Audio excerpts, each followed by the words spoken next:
Okay.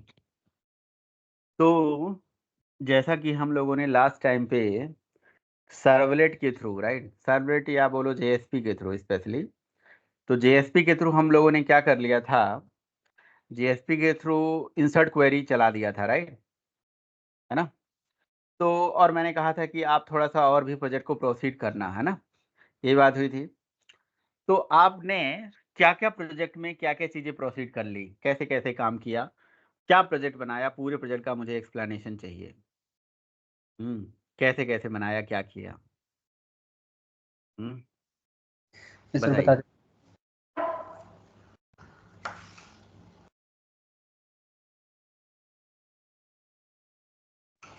Sir इस project में मैंने कुछ डिपेंडेंसी यूज कर रखी है, जैसे कि ठीक है।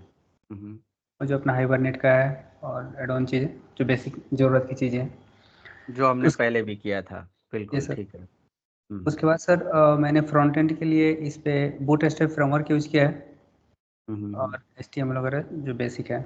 उसके बाद यहाँ पर जनरली हम डेटाबेस के तौर पे MySQL यूज हुआ है और ORM के लिए हाइबरनेट है और इसका यूज करके बस CRUD का काम किया गया है और अच्छा, ये डेटा यहाँ पे डायरेक्टली एप्लीकेशन एप्लीकेशन जैसे ही चलता है सबसे पहले क्या होता है? सबसे फर्स्ट यहाँ पे सारे यूजर्स का लिस्ट आएगा सारे इंडेक्स पे। यूजर की लिस्ट आएगी, ओके। हाँ, इसके अलावा अगर कोई साइन अप न्यू करना चाह रहा है तो साइन अप पे क्लिक करेगा, साइन अप ओपन हो जाएगा इधर से। कराइए कराइए, साइन अप कराइए। जैसे कोई नया यूजर यहाँ से साइन अप कराइए।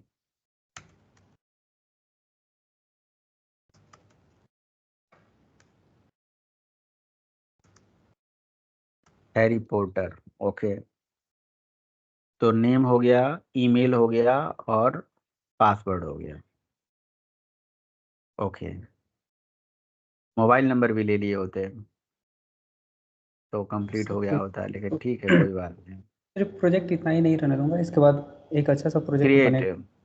प्रोजेक्ट को कौन क्रिएट करते ही एक एक मिनट, आपके प्रोजेक्ट डेटाबेस में डेटा, ब्राउजर में जाइए। आपने डेटा जो इंसर्ट कर दिया, ब्राउजर में जाइए, हमें डेटाबेस में बहुत इंटरेस्टेड नहीं है। तो ब्राउजर में आपका जो डेटा डेटाबेस में गया ना, जाते ही तुरंत इसको रिडायरेक्ट कर देना चाहिए था होम पेज पे। अब होम पेज पे क्लिक करिए आप। हाँ, तो आप जो लेटेस्ट डेटा इंसर्ट किए हो ना, तो ये सीधे यहीं पे आ जाते हैं आप। जैसे हैरी हम्म, पॉटर हाँ, अभी इंडेक्स.जेएसपी पे आप रिडायरेक्ट कर देते हो तो यहाँ पे आ जाते हैं, ठीक है। अच्छा, अगला काम क्या करवाया आपने? अब इसके अलावा क्या करवाया इसमें? इसके अलावा अपडेट अभी काम कर रहा है।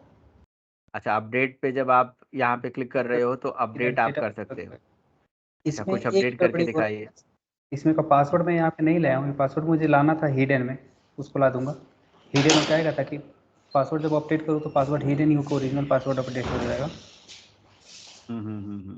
ठीक है। और हैरी पॉटर है, हम्म हैरी पॉटर ऐसे AC मैंने कर दिया हम्म और इसको अपडेट किया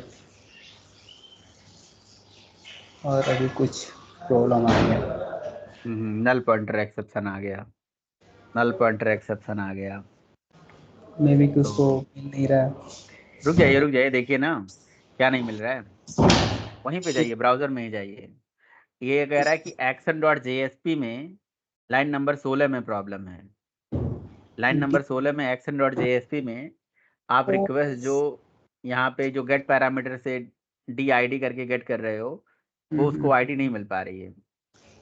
ये प्रॉब्लम यहाँ पर है।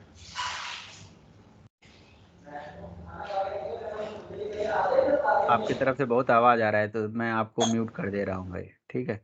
ठीक है, मैं बोलूँगा आपके भी, यहाँ पे कोई दिक्कत नहीं है, मैंने म्यूट कर दिया, कोई दिक्कत नहीं। हम्म आप काम करते रहिए, हम बोलते रहेंगे। तो index.action.jsp में, action.jsp में, हम्म तो action.jsp में प्रॉब्लम आ रही थी भाई। चलो ठीक है, आपको पता है तो आप करिए। हम्म ठीक है।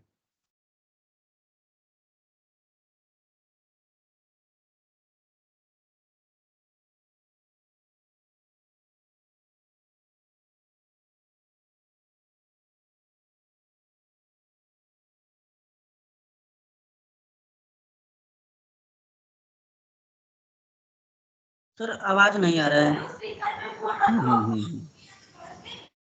आवाज तो आ रहा है भाई, हमें तो आ रहा है आवाज, आपको नहीं आ रहा है? भाई जब कोई बोलेगा तब तो आवाज आएगा। हाँ। हम्म कर दिया भाई, अपडेट कर दिया। धीरज, थोड़ा ऐसे जगह चले जाओ जहाँ पे आवाज ना आए, अदर अदर लोगों की, आपकी आए, दूसरों की ना आए।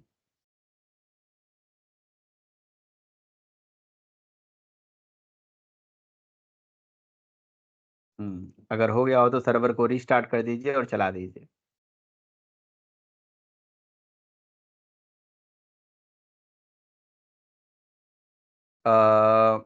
धीरज, कुछ बोलो भाई, क्या कह रहे हो?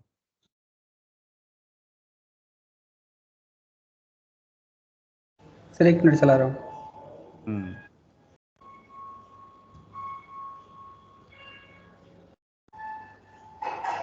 यहाँ से मत चलाओ, सर्वर को एक बार रीस्टार्ट कर दो, मेरा बात मानो।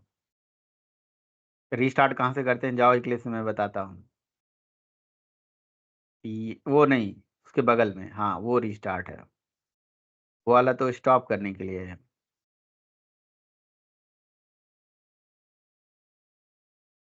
ठीक है,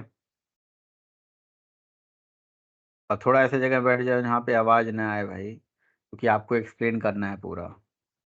मैं एक एक चीज़ पे फोकस करूंगा कि यहाँ क्या हो रहा है। सर एक्चुअली इधर उधर जाऊंगा ना फिर नेटवर्क नहीं आएगा वाईफाई का। तो नहीं अभी नेटवर्क, सही है, अभी अभी सही है, अब जैसे अभी मैं अच्छा किचन है। में बगल में बैठा हूँ तो सब कोई आता जाता रहता है, अब धीरे धीरे सब कोई सुन ही जाएगा 10-15 मिनट में। सही है। बहुत जल्दी सो जाते हैं भाई आपके, हम लोग 9 बजे सो एक्चुअली जाते कोई हैं। अपने अपने रूम में जाके इसमें पढ़ाई करने लगेगा तो कोई इधर आएगा नहीं। मेरे बढ़िया रूम है। के साइड में उसमें पकड़ता ही नहीं है वाईफाई। ओके, अभी चलाइए जरा प्रोजेक्ट को, अब साइन अप बटन पे जाइए जरा। ठीक है, फिर व्यू होम वाले पेज पे जाइए, होम वाले पेज पे क्लिक कर दीजिए। अच्छा अभी चला ही नहीं क्या?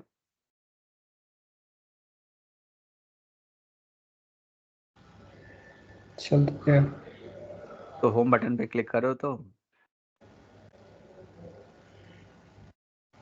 आप क्लिक क्यों नहीं कर रहे हो होम वाले पे? अच्छा कर दिया है आपने, तो टाइम लगा रहा था। ठीक है, एक्चुअली में अपडेट तो हुआ है, बट वो अपडेट के बाद मैसेज दे दिया है गलत। ठीक है, हाँ दोबारा करिए, दोबारा करिए, अब नया अपडेट करिए। अब अगर एरर आएगा, प्रॉब्लम आएगा, तो बाद में फिक्स करेंगे, पहले पूरा समझेंगे कि कैसे हो रहा है, क्योंकि अपडेट करने के बाद आपकी डिटेल तो मुझे दिखी है। सबमिट करो, अपडेट करो, हो तो हाँ गया अपडेट। अपडेट। सर एक तो दिक्कत अब आ रही है इसमें। दिक्कत के बारे में इस बाद में बात करेंगे, ठीक है?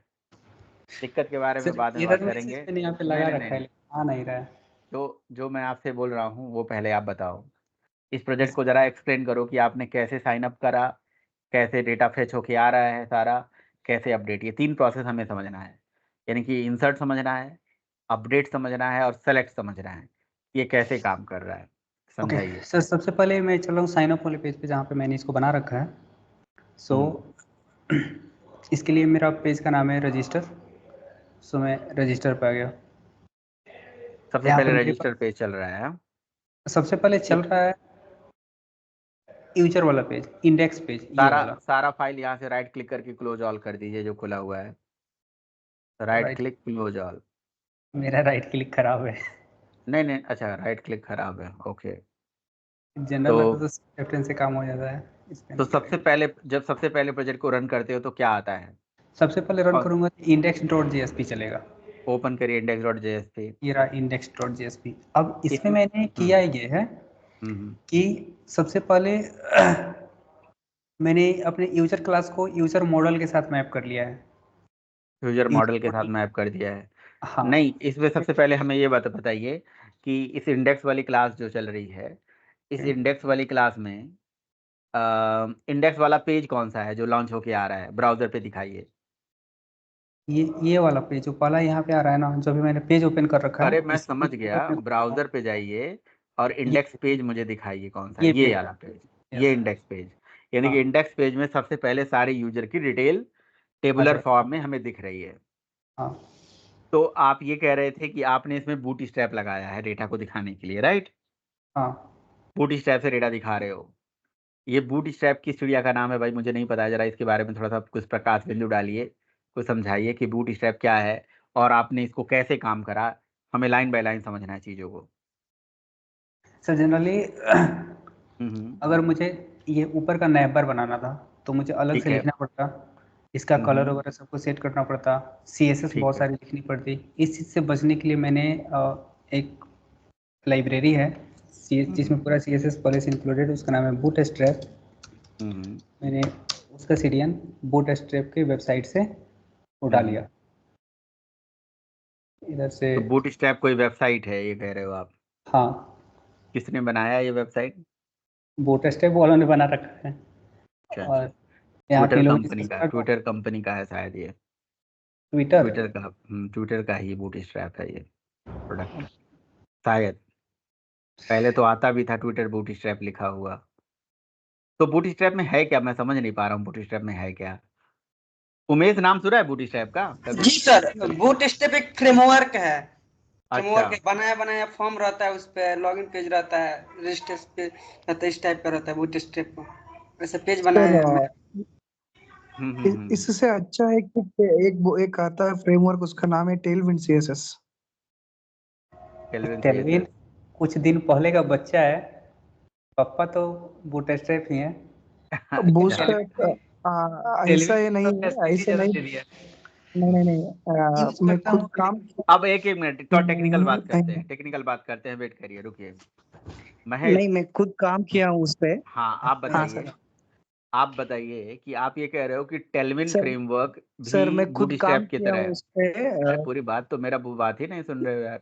हमारे क्वेश्चन का जवाब दीजिए आराम से।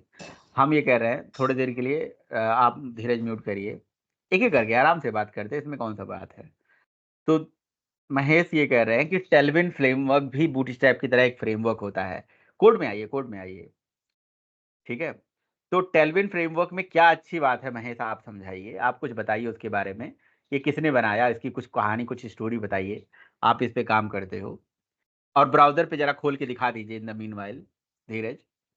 बोलिए बोलिए। सर टेलविंड सीएसएस का अच्छी बात यह है कि जब आप बूटस्ट्रैप बहुत बहुत ज्यादा पहले आया था, टेलविंड सीएसएस से पहले आया था वो।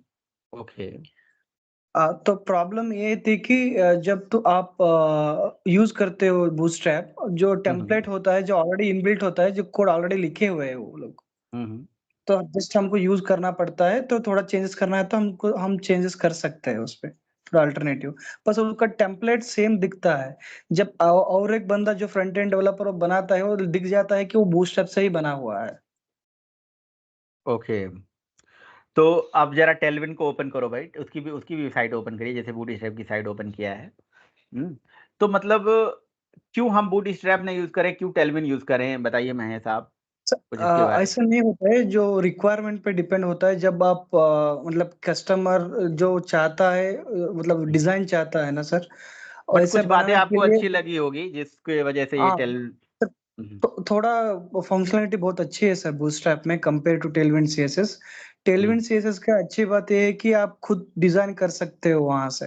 वो बहुत सारा ओके। इंटरेक्टिव वेब पेजेस भी बन जाता है उस पर, तो स्पेशली ये सिंगल पेज एप्लीकेशंस होता है ना सर। मतलब आप ये कह रहे हो कि आप ये कह रहे हो कि टेलविन सीएसएस में आप क्या कर सकते हो, अपने हिसाब से सीएसएस लिख सकते हो, हाँ, कस्टमाइज लेकिन जो कर बूट सकते हैं सर। कस्टमाइज कर सकते हो। लेकिन मेरे नॉलेज के हिसाब से कि आप ये काम तो बूट स्ट्रैप में भी कर सकते हो, बूट स्ट्रैप में भी आप सीएस कस्टमाइजेशन कर सकते हो अपने हिसाब से, हैं? हाँ, क्या तो वो तो मैं सही, सर। अगर हाँ सर। सही हूँ गलत हूँ? हम्म। हाँ सर। हम्म। तो फिर अच्छी चीज, मतलब ठीक है, अगर कुछ और ऐसे पॉइंट हैं तो आप बता सकते हो, अदरवाइज ठीक है। मतलब ये भी रिस्पॉन्सिव वेबसाइट बनाने का एक तरीका है। और आपने जो बात बोली सबसे इम्पोर्टेंट बात कि कस्टमर की रिक्वायरमेंट क्या है और सिंपल सा मतलब है, यही सबसे इम्पोर्टेंट चीज़ है। बट कस्टमाइजेशन दोनों में हो सकता है और दोनों ही, बट ये दोनों फ्रेमवर्क जो भी हैं, ऐसे बहुत सारे फ्रेमवर्क होंगे जो सर HTML और और एक बात CSS ये को चीज यूज है करते कि हैं। जी सर जी। बूटस्ट्रैप एक कंपोनेंट बेस्ड फ्रेमवर्क होता है सर, ओके और टेलविंड सीएसएस होता है यूटिलिटी फर्स्ट अप्रोच। ओके, इसका क्या मतलब है? सो जो HTML मॉडलर होता है ना सर, कस्टमाइज स्टाइलिंग प्रोसेस होता है ना सर, हम्म। सो उसमें बहुत अच्छा होता है कि एक चीज होता है कि इधर डेवलपर्स जो कंपोनेंट होता है एक डिवाइड कर सकते हैं कंपोनेंट वाइज। नहीं समझा स्मॉल मैं, मतलब जैसे कुछ स्मॉल एग्जांपल यूटिलिटी से क्लासेस बताए। में कन्वर्ट कर सकते हो सर उसको। समझ लो कि एक फंक्शनलिटी होता है, उसके लिए एक सेपरेट कंपोनेंट बनाना बनाना ऐसा कोड को कस्टमाइज करके मतलब सेपरेटली रख सकते हो।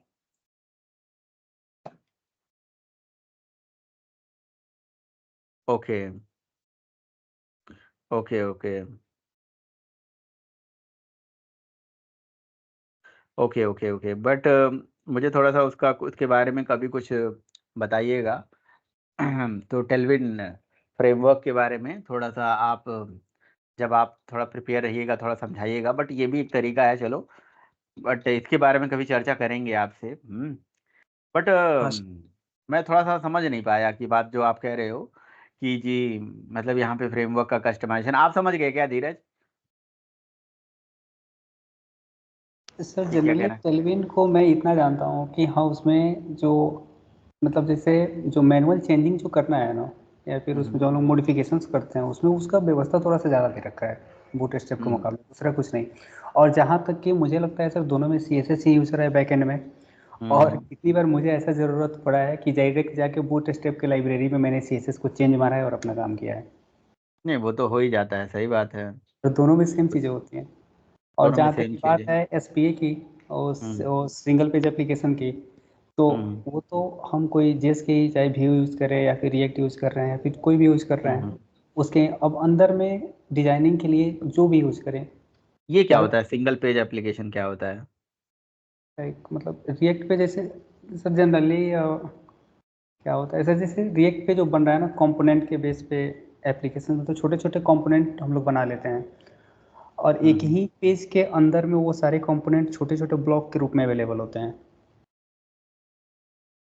Okay, single so page application मतलब एक ही पेज में सारा चीज करें। चलो कभी डिजाइनिंग के बारे में और डिटेल में चर्चा होगी, नो वरीज, ठीक है ना। तो चलो अभी काम की बात कर लेते हैं, है ना। जानबूझ के मैं ऐसे ही खोद रहा हूँ आप कोई लोगों बात को, ठीक है। चलो मिनिमाइज करो थोड़ा सा, ऐसे ही थोड़ा सा नॉलेज के लिए, नहीं। ताकि बहुत तो लोग नहीं हैं, लेकिन अगर होते तो चीज़ें और थोड़ा सा। ठीक है, बहुत अच्छा, आप लोग जानते हो, बहुत वेरी गुड, वेरी नाइस। अब मुझे बताइए बूटस्ट्रैप। तो बूटस्ट्रैप, तो एक सिंपल भाषा में अगर देखा जाए तो बूटस्ट्रैप का बने बनाए HTML और बने बनाए CSS के क्लासेस होती हैं, राइट। अब इसके लिए हाँ पूरी डिजाइनिंग की क्लास जब पढ़ेंगे, अगर मान लो कोई डिजाइनिंग का बंदा है, तो वो थोड़ा सा ज़्यादा समझ पाता, समझा पाता और सब वो कर पाते हैं हम, लेकिन ठीक है। अच्छा, आपने अभी इस इंडेक्स पेज पे क्या लगाया, कैसे लगाया, वो बताइए। सर मैंने सबसे पहले यहाँ पर एक नैव बार लगा रखा है, ये भी बूटस्ट्रैप का ही नैव बार है, वो मैं दिखा देता हूँ कहाँ पे मैंने बनाया है। नैव बार के लिए मैंने एक अलग से फाइल बनाई है, नैव बार डॉट JSP की, हम्म। ये उसका कोड है।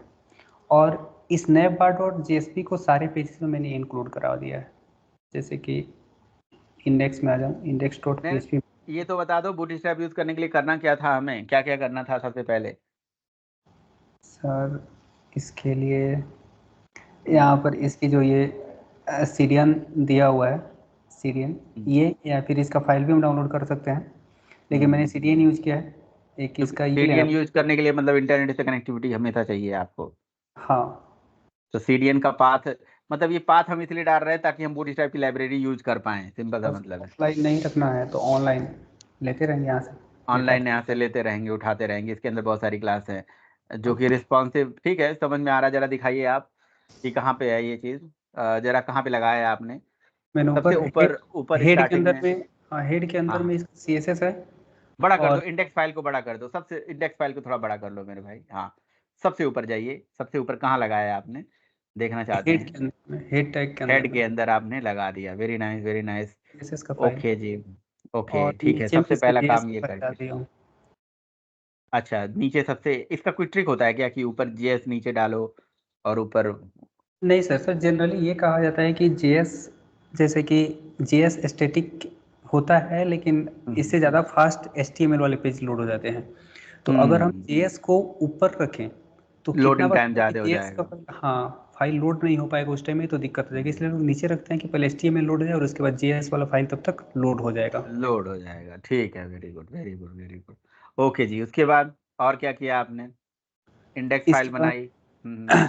इसके बाद सर मैंने जो जेएस नए बार वाला पेज था उसको यहाँ पर इंक्लूड करवा दिया है। अच्छा, नेप बार और जेएस को, ये नेप बार क्या है? नेप बार कोई जेएसपी आपने बना रखी है कह रहे हो? ओके, हाँ नेप सर बार जेएसपी जरा ओपन करिए, दिखाइए। ये नेप बार जेएसपी में ये सब कोड कहाँ से आया भाई?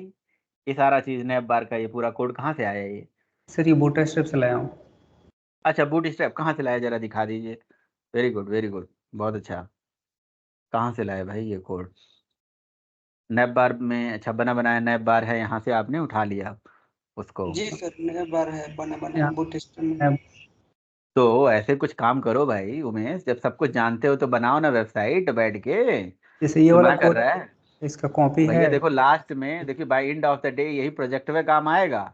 आपसे प्रोजेक्ट एक्सप्लेन करने के लिए बोला जाएगा कि करो एक्सप्लेन। अब आपको, देखो देखो, अगर आपने हाइबरनेट कितना भी पढ़ लेते तो उतना मजा नहीं आता जितना मजा आपको इस पर्टिकुलर छोटे से मॉड्यूल को बनाने में आया होगा। धीरज, गलत कह रहा हूँ? नहीं सर लेकिन लगा होगा कि ठीक है, चलो हमने कुछ बनाया, कुछ इंसर्ट अपडेट कर दिया। आप उसको और अच्छा सा कर सकते हो और पूरा एक प्रोजेक्ट बना सकते हो, छोटा मोटा, जो छोटा ही प्रोजेक्ट बनाओ। मैं कह रहा हूँ कि अभी जैसे आपने लॉगिन कर दिया, फेच कर लिया, कुछ और कर लिया, इसमें 2 4 10 फंक्शनलिटी और ऐड कर दो, है ना? कुछ और कर दो, 10 10 फंक्शनलिटी, तो एक काइंड ऑफ प्रोजेक्ट हो जाएगा। इसका नाम दे दोगे कि फलाना प्रोजेक्ट हमने अपने, नॉर्मली हमने जो है जेएसपी और हाइबरनेट का यूज करके बनाया था, राइट? और मैं एक बात बताता हूँ, बस आपको आगे जब एमवीसी पढ़ोगे ना इसी प्रोजेक्ट को, बस वहाँ पे एमवीसी में थोड़ा चेंज कर दोगे। फिर जब आप थोड़ा सा और थैमलिफ पढ़ोगे, कुछ और पढ़ोगे, तो इसी को थोड़ा सा वहाँ पे जाके चेंज कर दोगे। तो एक ही काम को अलग अलग तरीके से करने से क्या है ना, कि बहुत नॉलेज बढ़ता चला जाएगा आपको। फिर एक एक जब एमवीसी पढ़ोगे और स्प्रिंग हाइबरनेट को मिला के पढ़ोगे, तो फिर एक एक पूरा ई कॉमर्स प्रोजेक्ट बना डालो। एक पूरा ई कॉमर्स एप्लीकेशन लेके हम चलेंगे, जिसमें सब कुछ लगाएंगे। लॉग इन करा, रजिस्ट्रेशन करा, साइन अप करा, ये करा, वो करा, सब कुछ कर दिया। और उसके बाद एक प्रॉपर प्रोजेक्ट तैयार हो जाएगा, तो हम बोलेंगे कि हमने एक प्रोजेक्ट बना लिया। फिर उसके बाद क्या करेंगे पता है? फिर हम उसमें स्प्रिंग सिक्योरिटी पढ़ेंगे, सिक्योरिटी लगा देंगे। क्योंकि जब आप नॉर्मल प्रोजेक्ट बनाते हो ना, तो ठीक है, ऐसे चलता रहता है। जब सिक्योरिटी ऐड करते हो, अभी हम लोग कर रहे हैं काम, एक प्रोजेक्ट पे बनवा रहे हैं, है ना? हमारे कुछ स्टूडेंट हैं, वो बना रहे हैं प्रोजेक्ट, ठीक है? तो मैं भी उस प्रोजेक्ट का पूरा होस्टिंग वोस्टिंग जो है मैं आपको समझाने वाला हूँ, मैं कि कैसे करते हैं AWS पे, कैसे उसको डिप्लॉय अप्लॉय करते हैं, सारा चीज़, ठीक है ना? उसका पूरा प्रोसेस दिखाऊंगा। तो जब सिक्योरिटी लगाते हो तो सारी चीजें अलग अलग बदल जाती है। तो क्या है ना, कि किसी काम को एक साथ एक बैग करोगे ना, तो कुछ नहीं समझ में आएगा। इसलिए क्या, चीजों को तोड़ तोड़ तोड़ तोड़ के पढ़ो। पहले जैसे छोटा मोटा काम कर लिया, पहले छोटे गोल अचीव कर लिया, फिर बड़ा गोल, फिर बड़ा गोल, फिर बड़ा गोल, फिर इसके बाद एक बैग मैक्रो सर्विसेज पे नहीं जाना है हमें। ठीक है, चलिए अभी आइए, वहीं पे आइए। रहने दीजिए रहने दीजिए रहने दीजिए भाई। नहीं नहीं नहीं, कुछ नहीं, अभी नैब बार के बारे में बताइए। नैब बार जो कह रहे थे आप। ओके, ये कोड है नैब बार का। हो, वेरी गुड वेरी नाइस। आपने यहाँ से कॉपी कर लिया और कॉपी करके छाप दिया वहीं पे, है? हाँ कॉपी क्लिपबोर्ड कर दिया। हाँ, मतलब पता होना चाहिए ना हमें कि कहाँ से हाँ लिया। यहाँ से दिखाइए कॉपी जरा। और कॉपी इसी को लाइन करके, कर दिया है। ठीक है ठीक है, और कॉपी हो इसी गया, को आ जाइए। यहाँ पे यहाँ पे कुछ चेंज वेंज किया बस आपने, थोड़ा सा लिंक विंक में चेंज किया लग रहा है। User colour sign change up, और नाम ये चेंज कर दिया है लिंक का। वो बता दो, कुछ बता दो, जैसे दिखाना जरा, नैप बार आपका कैसा दिख रहा है? टॉप पे धीरज दिख रहा है, साइन अप दिख रहा है, क्या क्या दिख रहा है? यूजर साइन अप और login. Very good very nice. आगे आगे, इस नैप बार को आपने JSP इंक्लूड प्रॉपर्टी का यूज करके इंक्लूड करा दिया इसको, ठीक है? ये कह रहे हाँ थे आप। ओके, हाँ। आगे और सेकंड बताइए। इस करने का फ़ायदा ये भी है कि ये रिस्पॉन्सिव हो गया, मोबाइल पे ओपन होते ही ऑटोमेटिक इस पे ये आना। एक्चुअली इसका टॉगल इनेबल नहीं है, टॉगल एक क्लास इनेबल करना पड़ेगा, उसके बाद मोबाइल पे भी रिस्पॉन्सिव रिस्पॉन्स हो बन जाएगा। जाएगा, छोटे छोटे मोबाइल फोन में भी अच्छा दिखेगा, व्यू इसका अच्छा होगा। वेरी गुड, आगे आ जाइए।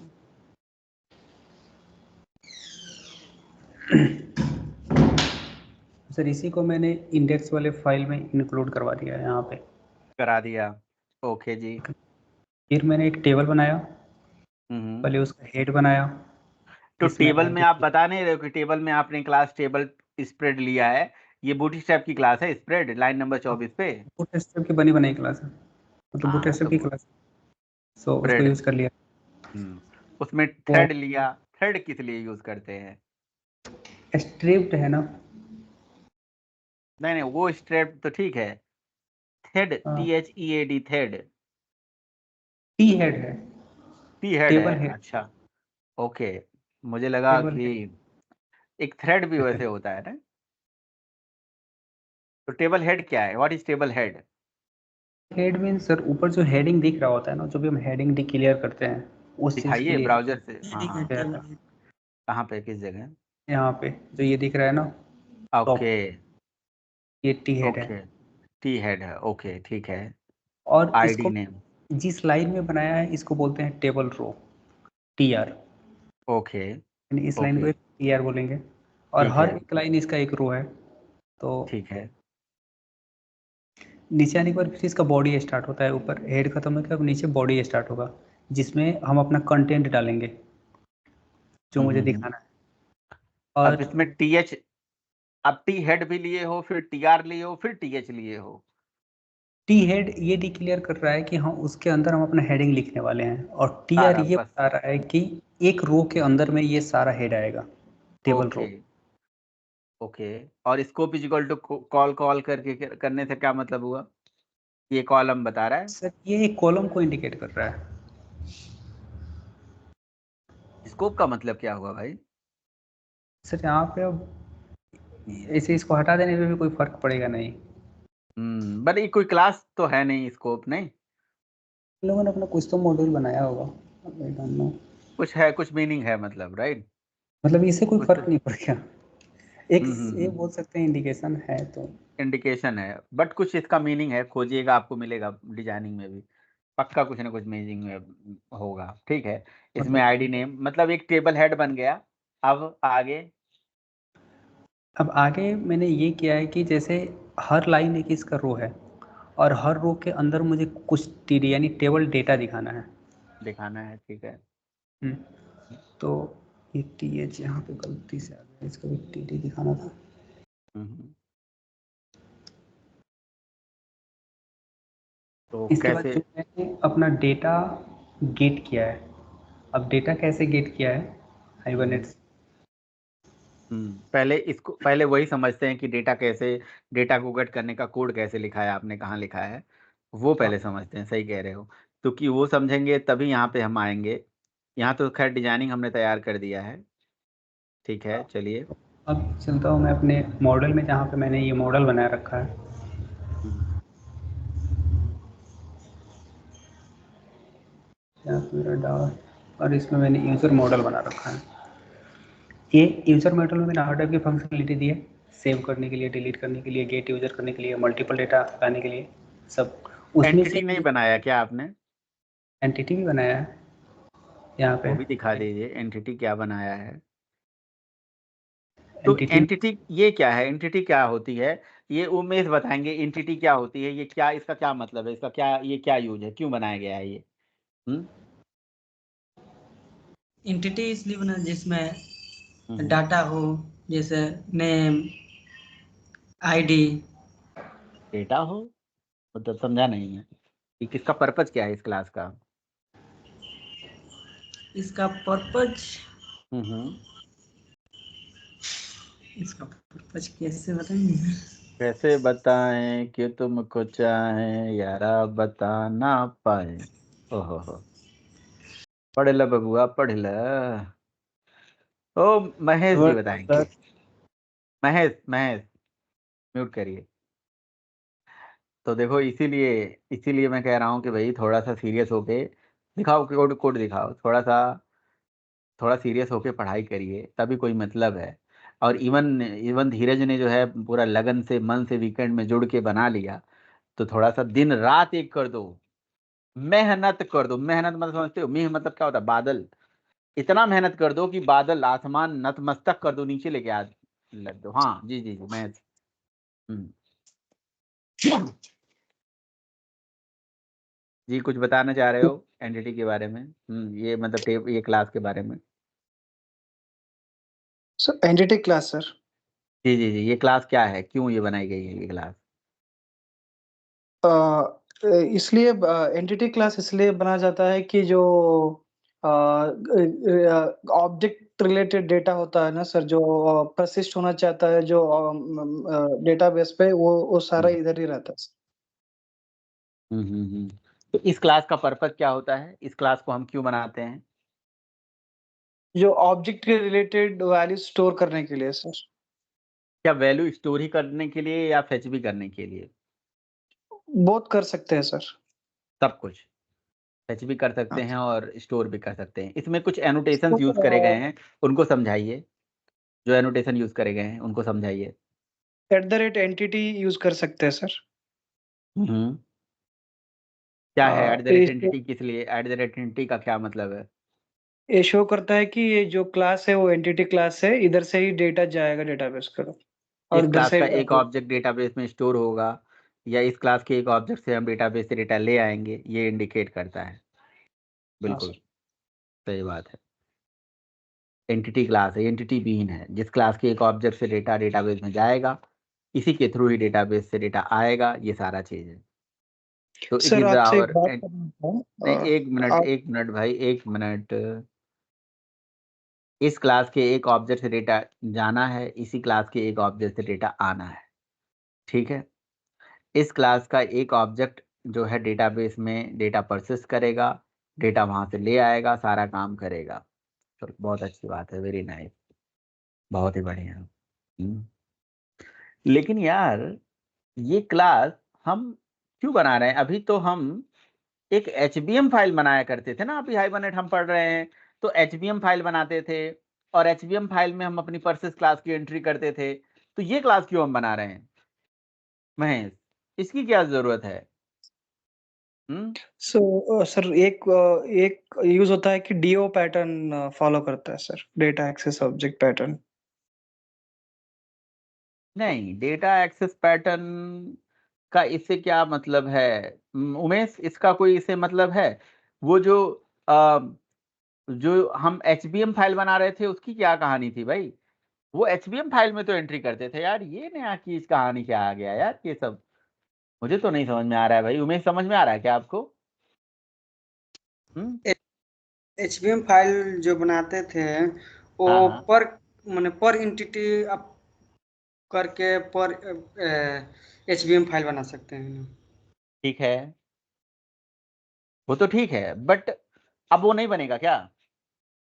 तो कब हमें नहीं, एचबीएम बनाना चाहिए, कब नहीं बनाना चाहिए? जब एक्सएमएल द्वारा करेंगे तो एचबीएम फाइल बनाएंगे, और हाँ, एनोटेशन बेस्ड आएंगे तो एचबीएम फाइल नहीं बनाएंगे। यस वेरी नाइस, यही पॉइंट इंपॉर्टेंट पॉइंट है कि अब हमें, अब ये बोलो कि सर हम हाइबरनेट एप्लीकेशन दो तरह से बना सकते हैं। जी। हम स्टार्टिंग में जो एप्लीकेशन बना रहे थे वो विदाउट एनोटेशन स्टाइल था, ये एनोटेशन स्टाइल है। जब एनोटेशन स्टाइल में आ जाते हैं तो एचबीएम फाइल की जरूरत नहीं रहती है, ओनली सीएफजी फाइल बनाया होगा इन्होंने। दिखाओ भाई अपना सीएफजी फाइल, इन्होंने अपना एक सीएफजी फाइल बस बनाया होगा, और वो जो सीएफजी फाइल है उस सीएफजी फाइल में डेटाबेस की सारी क्रेडेंशियल लिखी गई होंगी, जो कि उन्होंने लिखा है सारा, driver URL user name password, और साथ में लाइन नंबर 13 पे उस एंटिटी क्लास की एंट्री कर दिया है। पहले क्या होता था, लाइन नंबर 13 में जैसे यहाँ एंट्री आप एंटिटी क्लास की कर रहे थे, वो एचबीएम क्लास की हम करते थे। तो hibernate application can be created in two ways, with annotation, without annotation. So if you go for the annotation style, तो no need to creating the HBM file. अगर आप एनोटेशन स्टाइल में जाते हो तो आपको एंटिटी क्लास बनानी होती है by making at as a entity tag. Entity tag से एंटिटी क्लास बनाते हैं और उसकी एंट्री सीएफजी में करते हैं यहाँ पे। ठीक है, यूजर क्लास को दिखाइए, एंटिटी क्लास को दिखाइए।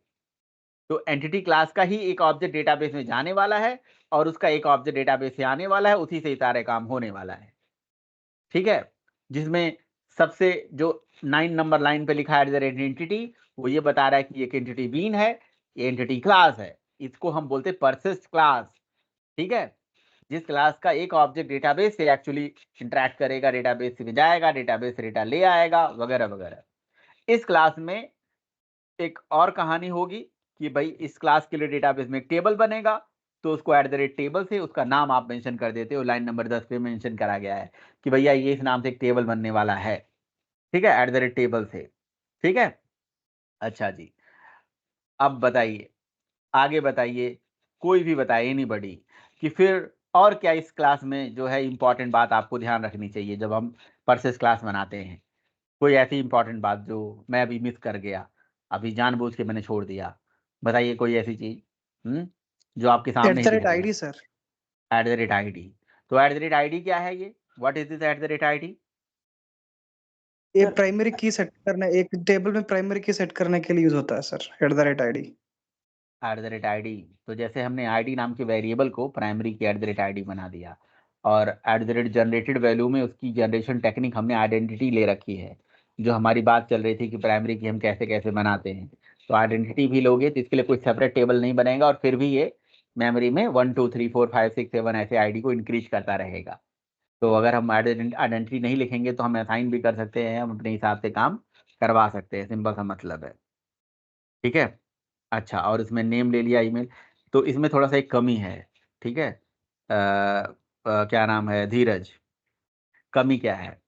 कमी ये है कि ये सारे वेरिएबल्स स्मॉल लेटर में लिखने चाहिए आपको। ये जावा पढ़ रहे हो, है ना, तो इसके जो स्मॉल, अगर एक वर्ड का वेरिएबल है तो स्मॉल लेटर में लिखो, कैपिटल एन नहीं लिखो, ठीक है। तो ये आपको थोड़ा सा सिंटैक्स जावा में आना पड़ेगा। अगर आप PHP .NET और बाकी लैंग्वेजेस में ऐसा कर रहे हो, तो जावा के पॉइंट ऑफ व्यू से जावा का जो वेरिएबल के कन्वेंशन है उनको फॉलो करना पड़ेगा। स्मॉल लेटर में एन, स्मॉल लेटर में ई, स्मॉल लेटर में ऐसे करके लिखना पड़ेगा, ठीक है। बस इस क्लास के बारे में कुछ और पॉइंट कोई बताना चाहे? हम्म हम्म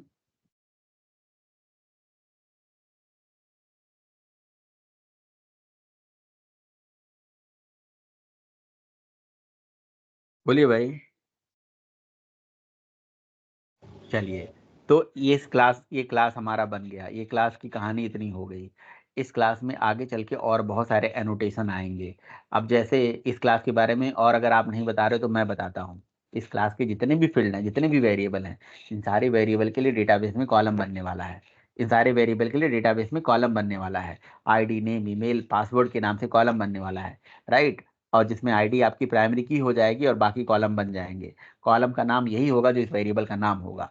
लेकिन अगर आप वेरिएबल का नाम कुछ और लेना चाहते हो तो @कॉलम करके उसका नाम ले सकते हो, राइट, ठीक है। और उसके बाद वहाँ पे साइज भी दे सकते हो, वगैरह वगैरह, और बहुत सारी कहानी आप कर सकते हो। तो हाइबरनेट की जो मेन पढ़ाई है, जो मेन कहानी है, वो इसी एंटिटी क्लास पे टिकी हुई है। इसी में ही एक एंटिटी होगी, दो एंटिटी होगी, दो से एंटिटी के बीच में रिलेशन होगा, is a relation, has a relation होगा, वहाँ @कॉलम होगा। जैसे हमने ट्रांजिएंट वगैरह भी बात करी थी लास्ट टाइम पे, ठीक है, एंटिटी क्लास बन गई, ठीक। तो जब जैसे महेश अपने आपको रोका था, वो इसी से रिलेटेड कुछ कहानी थी। अगर दूसरी कहानी थी तो वो हमने बात नहीं करनी है। अगर कोई टेक्निकल कहानी है तो आप बोल सकते हो, टेक्निकल कहानी स्पेशली। हम्म सर वही सर, आप एक दिन पहले बोला था कि JSP सर्वलेट भी कंपनी में यूज होता है, हाँ तो हाँ, उसके मैंने, रिलेटेड प्रोजेक्ट बनाने में यूज यूज है क्या सर, जो रेज्यूमे में लगा सकते हो क्या? यस, बिल्कुल लगा सकते हो। मैं तो भाई देखो, मैं एकदम छाती छोड़ ठोक के बोलता हूँ, ठीक है ना, मैं प्रैक्टिकल बेसिस पे बोलता हूँ। इसलिए मैं बोल रहा हूँ क्योंकि मेरे मेरे 3 स्टूडेंट हैं जिनसे मैं अभी बात करा, ठीक है ना, कि भाई क्या यूज़ हो रहा है। कोई कहता है जी सर मेरे प्रोजेक्ट, मेरे कंपनी में अभी सर्वर JSP पे काम हो रहा है। कोई कहता है जी मेरे यहाँ कंपनी में अभी भी स्टड्स पे काम हो रहा है। कोई कहता है जी हमारे यहाँ तो ये पुरानी टेक्नोलॉजी यूज़ हो रही है। तो मैं ये कह रहा हूँ कि ठीक है, जो नई कंपनियां हैं, बहुत नई नई निकल रही हैं, ठीक है, या बहुत बड़ी बड़ी टाइकून कंपनियां हैं, वो बड़े बड़े लेवल की टेक्नोलॉजी यूज करती हैं, लेकिन अभी भी मिडिल लेवल पे बहुत सारे प्रोजेक्ट्स हैं जो वही सर्वर JSP पे पड़े हुए हैं। और सर्वर JSP को पढ़ने का बस यही मतलब है, मैं नहीं कह रहा हूँ कि सब पढ़ो, बट नॉलेज, कंसेप्ट क्लियर हो जाए। कंसेप्ट ये क्लियर हो जाए कि अच्छा ये रिक्वेस्ट है, ये रिस्पॉन्स है, ये सेशन है, ये फिल्टर है, ये लिसनर है, ये सब पढ़ो यार। इससे क्या है ना, आपका दिमाग ब्रॉड होता है। दिमाग मतलब एकदम खुल के निकल के आ जाता है। मैं कैसे मैं बताऊं, मैं आपको ही बस ये कहना चाह रहा हूँ कि भाई देखो, एक इंजीनियर बीटेक वाला वो भी होता है और एक IIT इंजीनियर होता है मेरे भाई, पता है। लेकिन लोग पाते हैं। और एक इंजीनियरिंग एक सिंपल आजकल सबसे आसान पढ़ाई बीसीए एमसीए की मैं देखता हूँ। मैं तो वही बंदा बीसीए कर लिया जी, एमसीए कर लिया जी, हो गया है ना, और कम पैसे में भी कर लिया। ठीक है, बीसीए की पढ़ाई कर लिया और बीसीए वाला भी वहीं जाके बैठ रहा है, एमसीए वाला भी वहीं जाके बैठ रहा है, और जो बीकॉम करके जा रहा है वो भी वहीं पे जाके बैठ रहा है, एक आईआईटीएन वहीं पे जाके बैठ रहा है। लेकिन मेरे भाई दिमाग में जो है ना अंतर होगा, लिटरली मैं बता रहा हूँ। क्योंकि आप जो उसकी सोच है, जो उसकी थिंकिंग है, जो वो सोचने का नजरिया है, वो थोड़ा सा चेंज होता है। मेरा पर्सनल ऐसा पर्सपेक्टिव है। देखो मैं लिटरली बता रहा हूँ, मैंने एक दिन बल्कि बताया भी था कि भाई मैं एक पड़ोसी के पास गया, है ना, धीरे से मैंने एक दिन बात करी थी शायद। तो उनसे कहा कि मैं क्या कि मैं क्यों अपने बच्चों को आईआईटी करवाऊंगा, ये करवाऊंगा, वो करवाऊंगा, और क्यों मैं बीटेक के लिए एग्जाम दिलवाऊंगा, वो एग्जाम इतना मेहनत क्यों करवाऊंगा, मैं उसको जावा पढ़ा दूंगा, है ना। तो भाई उन्होंने मेरे से यही कहा कि जावा तो भाई देखो वो कभी भी पढ़ लेगा यार, किसी भी लाइफ में किसी भी फेज में पढ़ लेगा और पढ़ के वो काम कर लेगा, राइट। लेकिन अब प्रोग्रामिंग पढ़ना is not a very big deal. लेकिन क्या वो नया प्रोग्रामिंग बना सकता है क्या? क्या वो नया प्रोग्रामिंग डेवलप कर सकता है? क्या वो नई चीजें कुछ बना सकता है, कुछ नया इनोवेटिव कर सकता है क्या? तो जो बड़ी बड़ी टाइकून कंपनियां होती है किस बात की पैसे देती हैं? वो आपके नॉलेज का ही पैसा देता है, वो आपके दिमाग का ही पैसा देता है यार। मेरा ऐसा पर्सपेक्टिव है। तो जितना ज्यादा आपका माइंड ब्रॉड होगा, जितना आपका माइंड सोचने में सक्षम होगा, चीजों को ब्रॉड थिंकिंग रखेगा, है ना, कि भाई ये चीज क्या है, वो चीज क्या है, ऐसे क्या है, वैसे क्या है, और ये चीज कैसे बनता है, ये संगत से बनता है, ये संगत से बनता है, ये पढ़ाई से बनता है। तो जो जो जो अच्छे अच्छे तैयारी करके जो अच्छी अच्छी कंपनियों के लिए क्वालिफाई होके, अरे सॉरी कॉलेजेस के लिए क्वालिफाई होके जो पढ़ाई करते हैं अच्छे जगहों पे, और वहां पे पढ़ाने वाले भी लोग आईआईटीएंस होते हैं, कुछ और होते हैं, तो फर्क तो पड़ता है भाई माहौल का। मैं तो ये मानूंगा फर्क पड़ता है, इसीलिए भाई उस बात के उसके पैसे लिटरली में। तो उसी तरह से यहाँ पे जो है ना, यहाँ पे जो जो एक बंदा जो सर्वर जेएसपी नहीं पढ़ा है, एक बंदा वो जो लिसनर नहीं पढ़ा, इवेंट हैंडलिंग नहीं पढ़ा है, उसको नहीं पता है सारी चीजों के बारे में, और जाके स्प्रिंग बूट पढ़ाओ, उसको जाके स्प्रिंग बूट डायरेक्टली पढ़ाओ। कहीं कौन नहीं कर सकता स्प्रिंग बूट, तो नॉन टेक्निकल बंदा आ जाए, पीएचपी का जो पीएचपी पहले दिन थोड़ी बहुत भी जानता है, स्प्रिंग बूट डायरेक्टली पढ़ सकता है। लेकिन जब स्प्रिंग बूट के वो एरर आने लगते हैं ना, जब स्प्रिंग बूट में वो अभी सिक्योरिटी की चीजें आ जाती है ना, नॉर्मल प्रोग्राम एपीआई बनाना is not a very big deal. जो मैं देखता हूँ सब लोग ऐसे बना लेते हैं, रेस्ट एपीआई ऐसे ऐसे कॉल कर लेते हैं। जब थिंकिंग करोगे ना चीजों को लेके, अरे यार इसमें सिक्योरिटी लगाना है, इसमें कॉन्फ़िगर एडाप्टर लगाना है, तो कौन सा लिसनर, कौन सा फिल्टर, कौन सी रिक्वेस्ट कैसे कैसे प्रोसेस हो रही है, कब कैसे कैसे जा रहा है, तो जो पढ़ा रहेगा भाई वही काम कर पाएगा। सही बता रहा हूँ मैं। जो पढ़ा रहेगा तो उसकी थिंकिंग अलग होगी, जो पढ़ा रहेगा उसको एरर हैंडलिंग करना आसान होगा। ठीक है, और कुछ मैं नहीं ज्यादा कहूंगा, बस यही बात होती है। तो बहुत फर्क पड़ता है लिटरली में। और हम कह रहे हैं कि जब हमारा कैरियर ही यही है, जब हमें जाना ही इसी दिशा में है, तो हम थोड़ा सा ज्यादा पढ़ लेंगे और ज्यादा नॉलेज ले लेंगे, तो हमें डीप लर्निंग कर लेंगे, तो उसमें हमारा क्या हर्ज हो जाएगा उसमें। ठीक है ना, क्योंकि भाई यही जो हमारा कैरियर बनने वाला है। तो वही फर्क बनाता है दूसरे लोगों में और आप में, वही फर्क बन जाएगा एकदम। यार वो उसको तो सोचने का क्षमता ही अलग है यार। तो जैसे ना बड़ा बड़ा जैसे बड़ा जैसे कहते हैं ना कि मतलब ऐसे बड़ी-बड़ी चीज़ों को जैसे जब एनालाइज़ करना आप सीख जाओगे और काम करना सीख जाओगे, तो बड़े-बड़े एरर को हैंडल करना सीख जाओगे, तो जो छोटे-छोटे एरर आएँगे वो तो अपने आप सॉल्व हो जाएँगे, ऐसा है। तो बिल्कुल करो। मैं तो यही कहूँगा, और पढ़ना चाहिए, समय देना चाहिए। अगर आपको नहीं पता है तो प्लेलिस्ट देखो, कहीं से देखो, पढ़ डालो, सब पढ़ डालो, और कहोगे तो हम पढ़ा देंगे, उसमें क्या है। हमारी क्लासेस में चलता है, आप लोग पढ़ने के लिए इंटरेस्ट तो बनाओ, हम तो पढ़ाने के लिए रेडी हैं, हम तो पढ़ाने के लिए इच्छुक होते हैं। हम तो मैं तो पकड़-पकड़ के पढ़ाता हूँ लोगों को। आओ, आओ पढ़ाऊँगा तुम्हें आज। ठीक है? पढ़ाने का इतना मन करता है मेरा। ठीक है? तो इस तरह का मतलब माहौल बनाइए और पढ़िए, और पढ़ना चाहिए। इससे क्या होगा ना, आज मैं बता तो रहा हूँ, आप जब चीज़ों को पढ़ोगे और समझ लोगे, तो चीज़ें मिलती-जुलती हैं यार, मिलती-जुलती हैं। जैसे आज आप ये नॉर्मल आप सर्वर जेएसपी यूज़ कर रहे हो। अगर आपको एकदम कांसेप्ट क्लियर है, सारा चीज़ आपको पता है, तो आगे चल के कोई टेम्पलेटिंग इंजन पढ़ रहे हो, लाइक आप फ्री मार्कर पढ़ रहे हो या थेमलिप पढ़ रहे हो। थेमलिप इसका मैं कहा हॉट टॉपिक है, अगर आप डायरेक्ट अपने डेटा को व्यू में दिखाना चाहते हो। सब बहुत ज़्यादा कंपनियों में यूज़ करते हैं, मैं देखा हूँ। ठीक है? तो या फ्री मार्कर है या बहुत सारे टेम्पलेटिंग इंजन है। तो आप चीज़ों को रिलेट करके पढ़ पाते हो, समझ पाते हो कि अच्छा आपने ऐसे किया था उसमें, ओके, ऐसे-ऐसे हो रहा था, ओके, ऐसे-ऐसे काम हो रहा था, ओके, ऐसे डेटा फ्लो हो रहा था, ठीक है, उसे कर लेते हो। इसीलिए ये भी कहा जाता है कि एक जावा को पढ़ने वाला बंदा जो जावा पढ़ लेता है, तो लाइफ में कुछ भी कर लेता है। सही बता रहा हूँ, कुछ भी कर लेता है भाई। वो कोई भी टेक्नोलॉजी पढ़ लेता है, क्योंकि रिलेट करके। जैसे मैं अपनी बात बताऊँ, मैंने जावा पढ़ा, देखा मैवन होता है, ओके। मैंने नोड पढ़ना शुरू करा तो नोड में एनपीएम होता है, अच्छा। तो जब एनपीएम के कुछ कमांड देखा तो पता चला यार ये तो मैवन के कमांड से मिलता जुलता है। तो फिर वो जाके पता चल रहा है कि जी ये भी उसी तरह का काम कर रहा है, बट टेक्नोलॉजी बस अलग है ना। फिर जाके देखा है जी कि हम किसी और टेक्नोलॉजी की बात करते हैं, तो जैसे कोई और लैंग्वेज की बात करते हैं, फॉर एग्जांपल मैं बात कर लेता हूँ कॉटलिन की, फिर मैं बात कर लेता हूँ स्काला की, मैं किसी और टेक्नोलॉजी की बात कर लेता हूँ। तो सब कुछ मिलता जुलता है चीजें। जब एक बार एक टेक्नोलॉजी को ब्रॉड तरीके से अच्छे से पढ़ लेते हो तो सब उसको रिलेट कर आके पढ़ लेते हो। आज ये धीरज है, ये अच्छे से अभी ये काम कर ले रहे हैं। मैंने देखा इन्होंने बहुत सारा कोड को चैट जीपीटी से भी हेल्प लिया और लगाया। पता है ये कैसे रिलेट कर पा रहे हैं, ये कैसे कर पा रहे हैं? क्योंकि इनको प्रोजेक्ट डेवलपमेंट का आइडिया है, सिंपल सा मतलब है।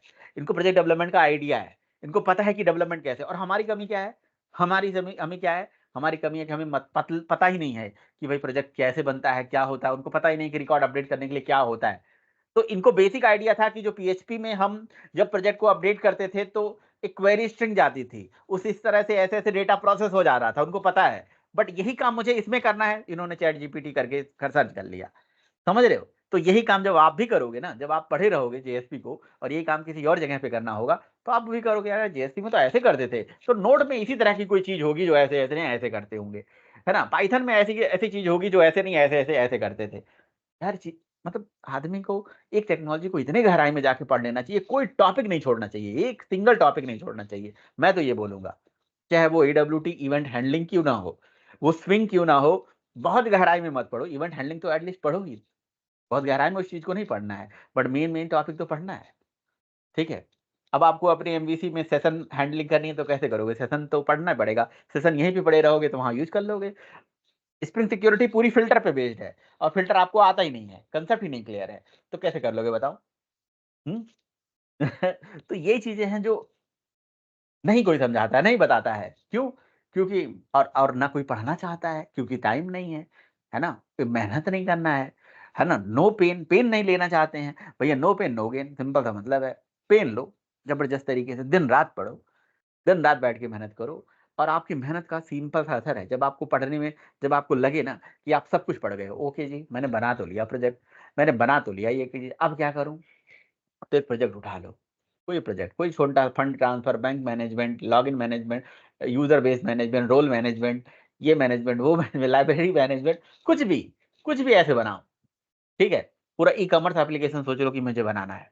और अगर आपको नहीं प्रोजेक्ट समझ में आ रहा है, मैं आपको इन्वॉल्व करूंगा। आप बनाना चाहते हो, दिन रात एक करूंगा, दिन रात आपको लगाऊंगा प्रोजेक्ट में। आ जाओ मेरे पास, मैं आपको बताता हूँ, दे दूंगा असाइनमेंट, करो दिन रात बैठ के काम।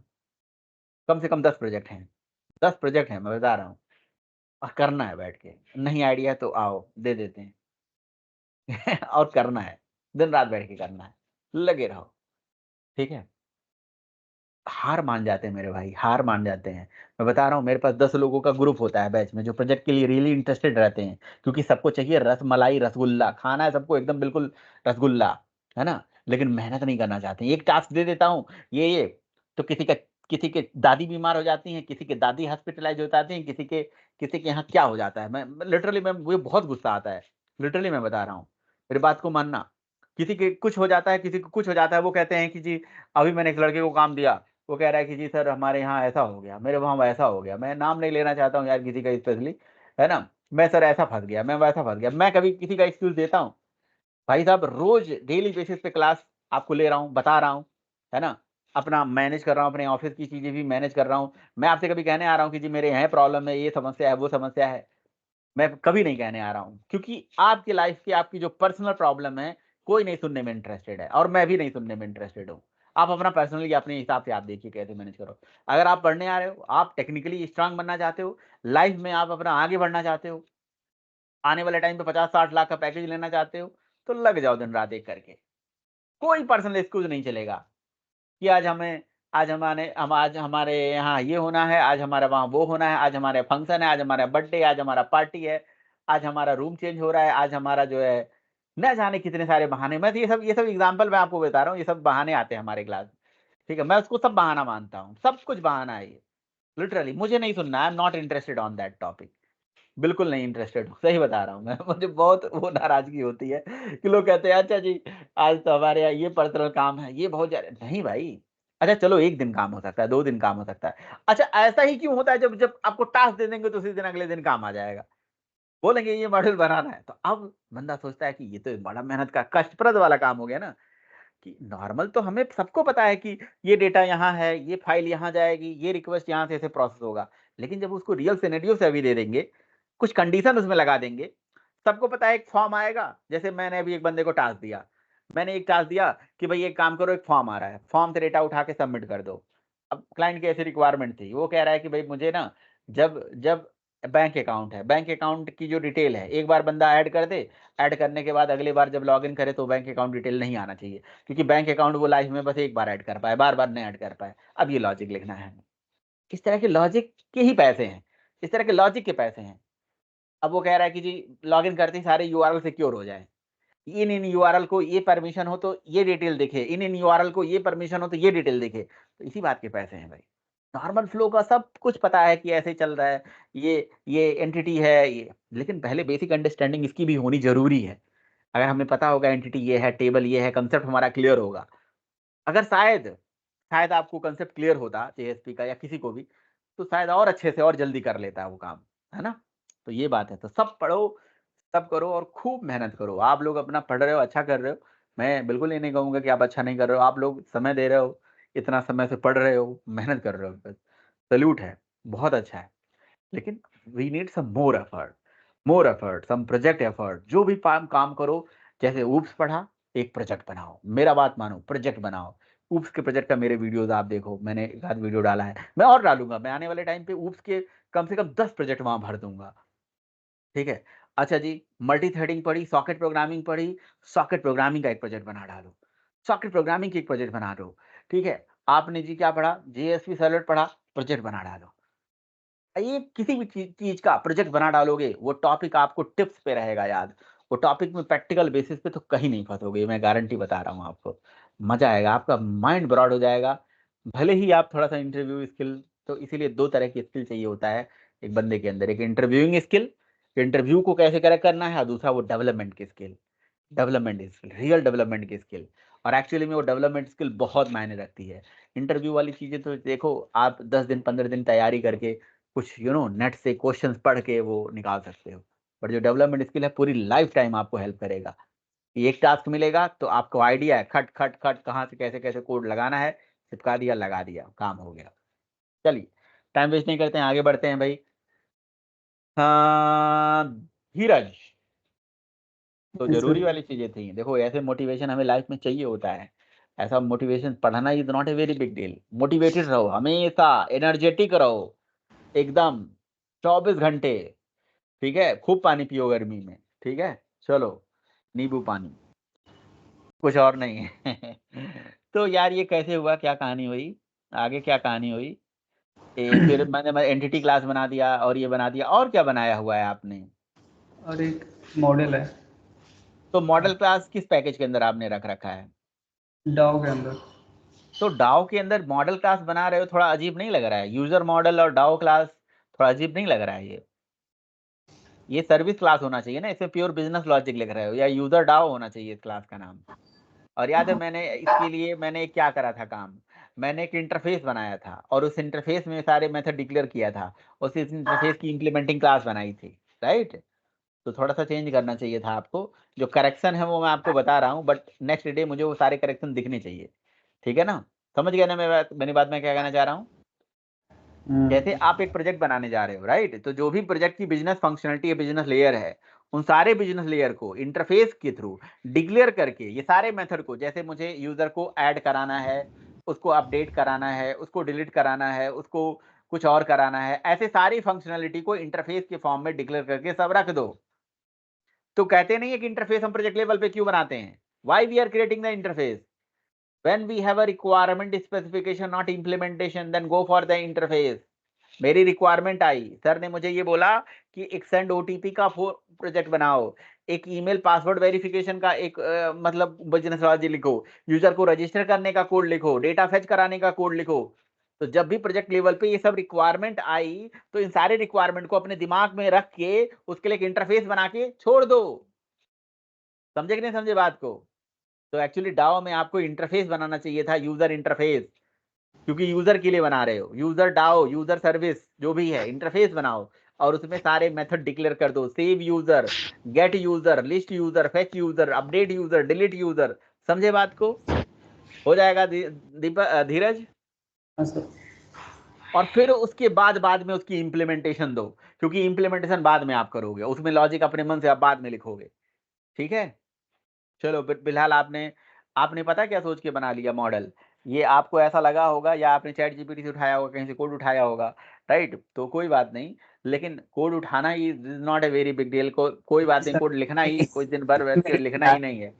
बट काम करते तो एमबीसी का फॉर्मेट ऐसा ही चलता है, एक मॉडल बना देना है, कंट्रोलर है, व्यू है, बस उतना ही तो काम हो रहा है। हाँ, तो हमारे यहाँ जो मॉडल है, एक्चुअली में हमारे यहाँ जो मॉडल का काम कर रहा है, हमने मॉडल बनाया ही नहीं है, लेकिन एक लेवल पे यही जो एंटिटी क्लास है मॉडल का भी काम कर रही है। अगर देखा जाए तो मॉडल है वो, और जो व्यू है वो जेएसपी है, और कंट्रोलर हमारा एक तरह से समझ लो वो हमारा ये डाओ लेयर है। ये डाओ लेयर है, कंट्रोलिंग कर रहा है सारा काम अभी के लिए, तो ये मॉडल नहीं है। बोला सकता है हाँ जी, इसको यूजर कंट्रोलर बोला जा सकता है ना? यूजर कंट्रोलर समझने के लिए बोल सकते हो, बिल्कुल बोल सकते हो, लेकिन थोड़ा सा समझने के लिए। तो जब जब इसको मॉडल बोलते हो आप लारावेल में, तो कंट्रोलर किसको बोलते हो? सर मतलब मॉडल ये नहीं होता है, मॉडल इन सेंस कि वहाँ पे एक जो जनरल यूजर से डेटा, जो डेटाबेस से डेटा ला रहा है अपने पास, संभाल के क्लास। रख रहा है। मॉडल का मतलब जो डेटा को संभाल के रखे, सिंपल सा मतलब है, राइट? ये तो कह रहे हो, यही होता होगा मॉडल क्लास का मतलब। हाँ, और कंट्रोलर वो होता है जिसमें हम अपना सारा बिजनेस लॉजिक लिख लेते हैं। कुछ टाइम पे जरूरत पड़ता है, सर्विस बनाना पड़ जाता है, जब उसको मोबाइल के साथ यूज करना हो तो एक ही बना लेते हैं, ताकि एक ही से मोबाइल पे भी काम हो जाएगा एपीआई से हाँ हाँ, अपने कंट्रोलर पे बिल्कुल सही कॉल। कह रहे हो, वो बिल्कुल सही कह रहे हो। इसीलिए हम जब भी हम ये प्रोजेक्ट लेवल पे बात करते हैं, इन सबको हम सर्विसेज ही बोलते हैं। तो देखो, ये प्रोजेक्ट में क्या है ना, अलग अलग तरह के पैटर्न्स होते हैं, अलग अलग तरह के पैटर्न होते हैं। अब यही प्रोजेक्ट, यही सेम स्टाइल का जो सब कुछ आप यहाँ पे कहानी लिख रहे हो, यही चल के आपको एपीआई डेवलपमेंट में ये सारा काम करना है। अब यही लॉजिक अगर किसी एपीआई में लिख रहे हो, तो कहीं ना कहीं किसी एपीआई के लिए सर्विस का काम कर रही है, राइट? इसी को सर्विस भी बोल देते हैं। आप समझे कि नहीं समझे बात को? भाई ये भी तो एक सर्विस ही होगी, add service, get service, load service, fetch service, register service, right? तो ये सर्विस हो गई। तो जो अलग अलग सिनेरियो में इसका जो अलग अलग कंसेप्ट है वो चेंज हुआ, मतलब अलग अलग टेक्नोलॉजी में इसको अलग अलग तरीके से बोलते हैं। तो अभी चूंकि हम न एमवीसी पढ़ रहे हैं, न हम ज्यादा मतलब आगे की कोई चीज पढ़ रहे हैं, अभी बस हम एक नॉर्मल डिजाइन पैटर्न, ओआरएम में क्या है कि एक ऑब्जेक्ट है और उसका रिलेशनल डेटाबेस से मैपिंग करना है। तो ऑब्जेक्ट जो हो गया वही हमारी मॉडल है, वही हमारी एंटिटी है, ठीक है? और दूसरा जो चीज है वो हमने अभी कुछ पढ़ा ही नहीं है, इसीलिए। लेकिन फिर भी हम अपना बिजनेस लॉजिक लिखें कहाँ, जहाँ पे डेटा प्योर डेटा ले आए, उसका कोड कहाँ लिखें? तो उसके लिए एक एक्सेस लेयर अलग से बना दिया, जिसको हम डाओ लेयर बोल रहे हैं। तो जो डाओ लेयर है, इसी का नाम आगे चल के अलग अलग जगहों पे अलग अलग हो जाता है, बट अभी वो डाओ लेयर है, ठीक है? डाओ में आपने क्या कर रखा है बताइए? डाओ में आपने क्या कर रखा है?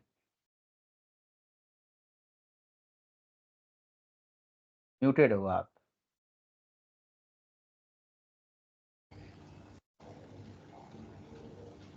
सर इसमें मेरे पास कुछ फंक्शन है। सबसे पहला है सेव यूजर, लेकिन अभी हम लोगों को ज़रूरत है गेट यूजर का, क्योंकि हम लोग इंडेक्स वाला पेज देख रहे थे, ये वाला, और यहाँ पर मैंने कॉल करा रखा है गेट यूजर को।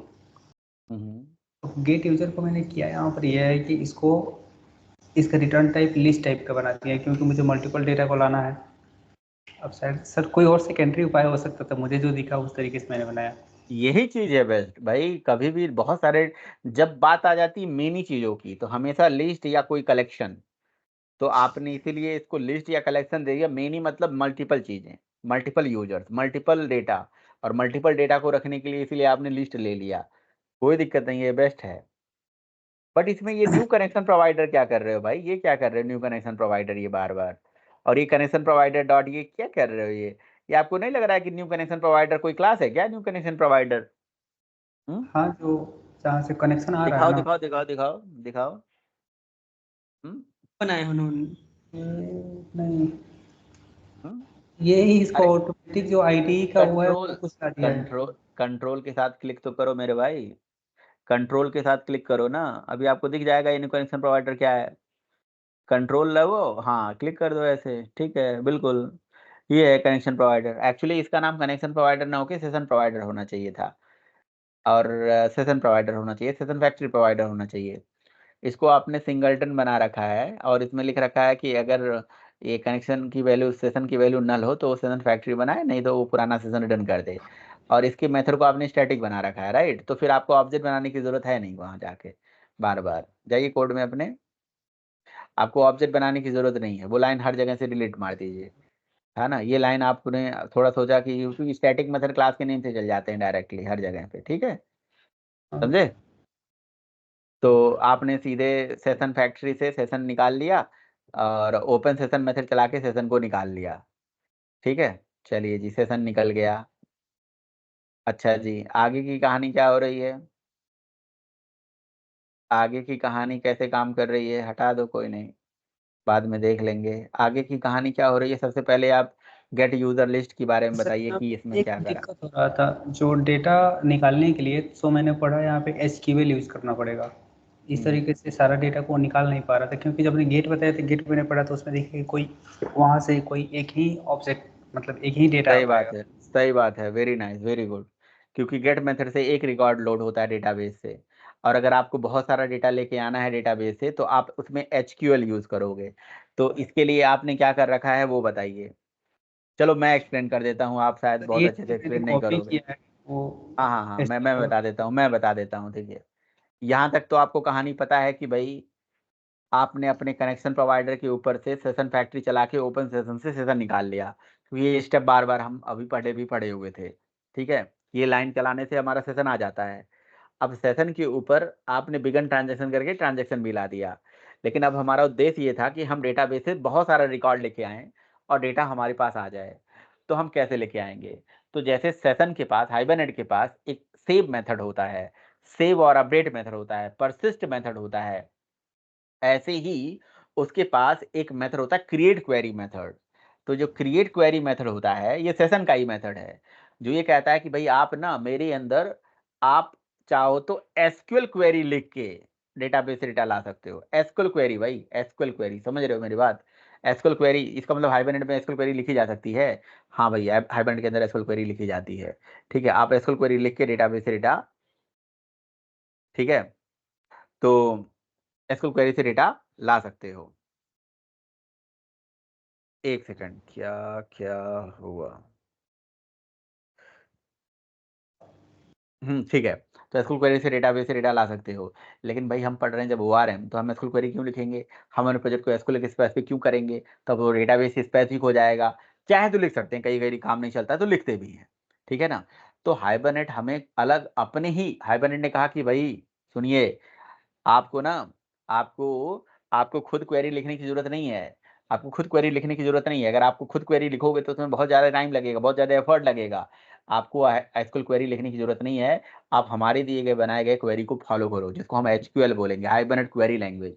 तो आपने कहा एसक्यूएल और एचक्यूएल में क्या अंतर है, तो भैया एसक्यूएल में select star from table name लिखा जाता है, एचक्यूएल में सेलेक्ट स्टार फ्रॉम आपकी पोजो क्लास, परसिस्ट क्लास का नाम लिखा जाता है।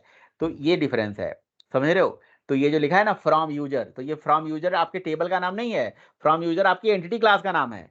तो फ्रॉम यूजर करते ही आपकी सारा डिटेल डेटाबेस से फेच होके आ जाएगा। आपने लिखा ना लास्ट में यूजर डॉट क्लास, तो मुझे लग रहा है कि ये यूजर डॉट क्लास भी नहीं लिखना, लिखने की जरूरत है, थोड़ी देर के लिए हटा दो। उसके बगल में जो लिखा है ना यूजर डॉट क्लास, बस।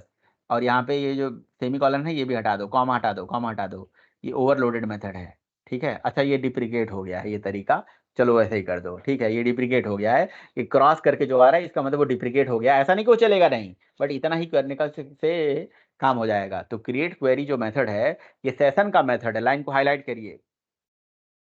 हम्म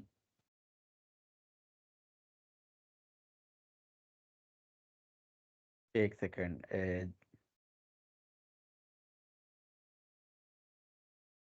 एक सेकेंड, है ना। अ,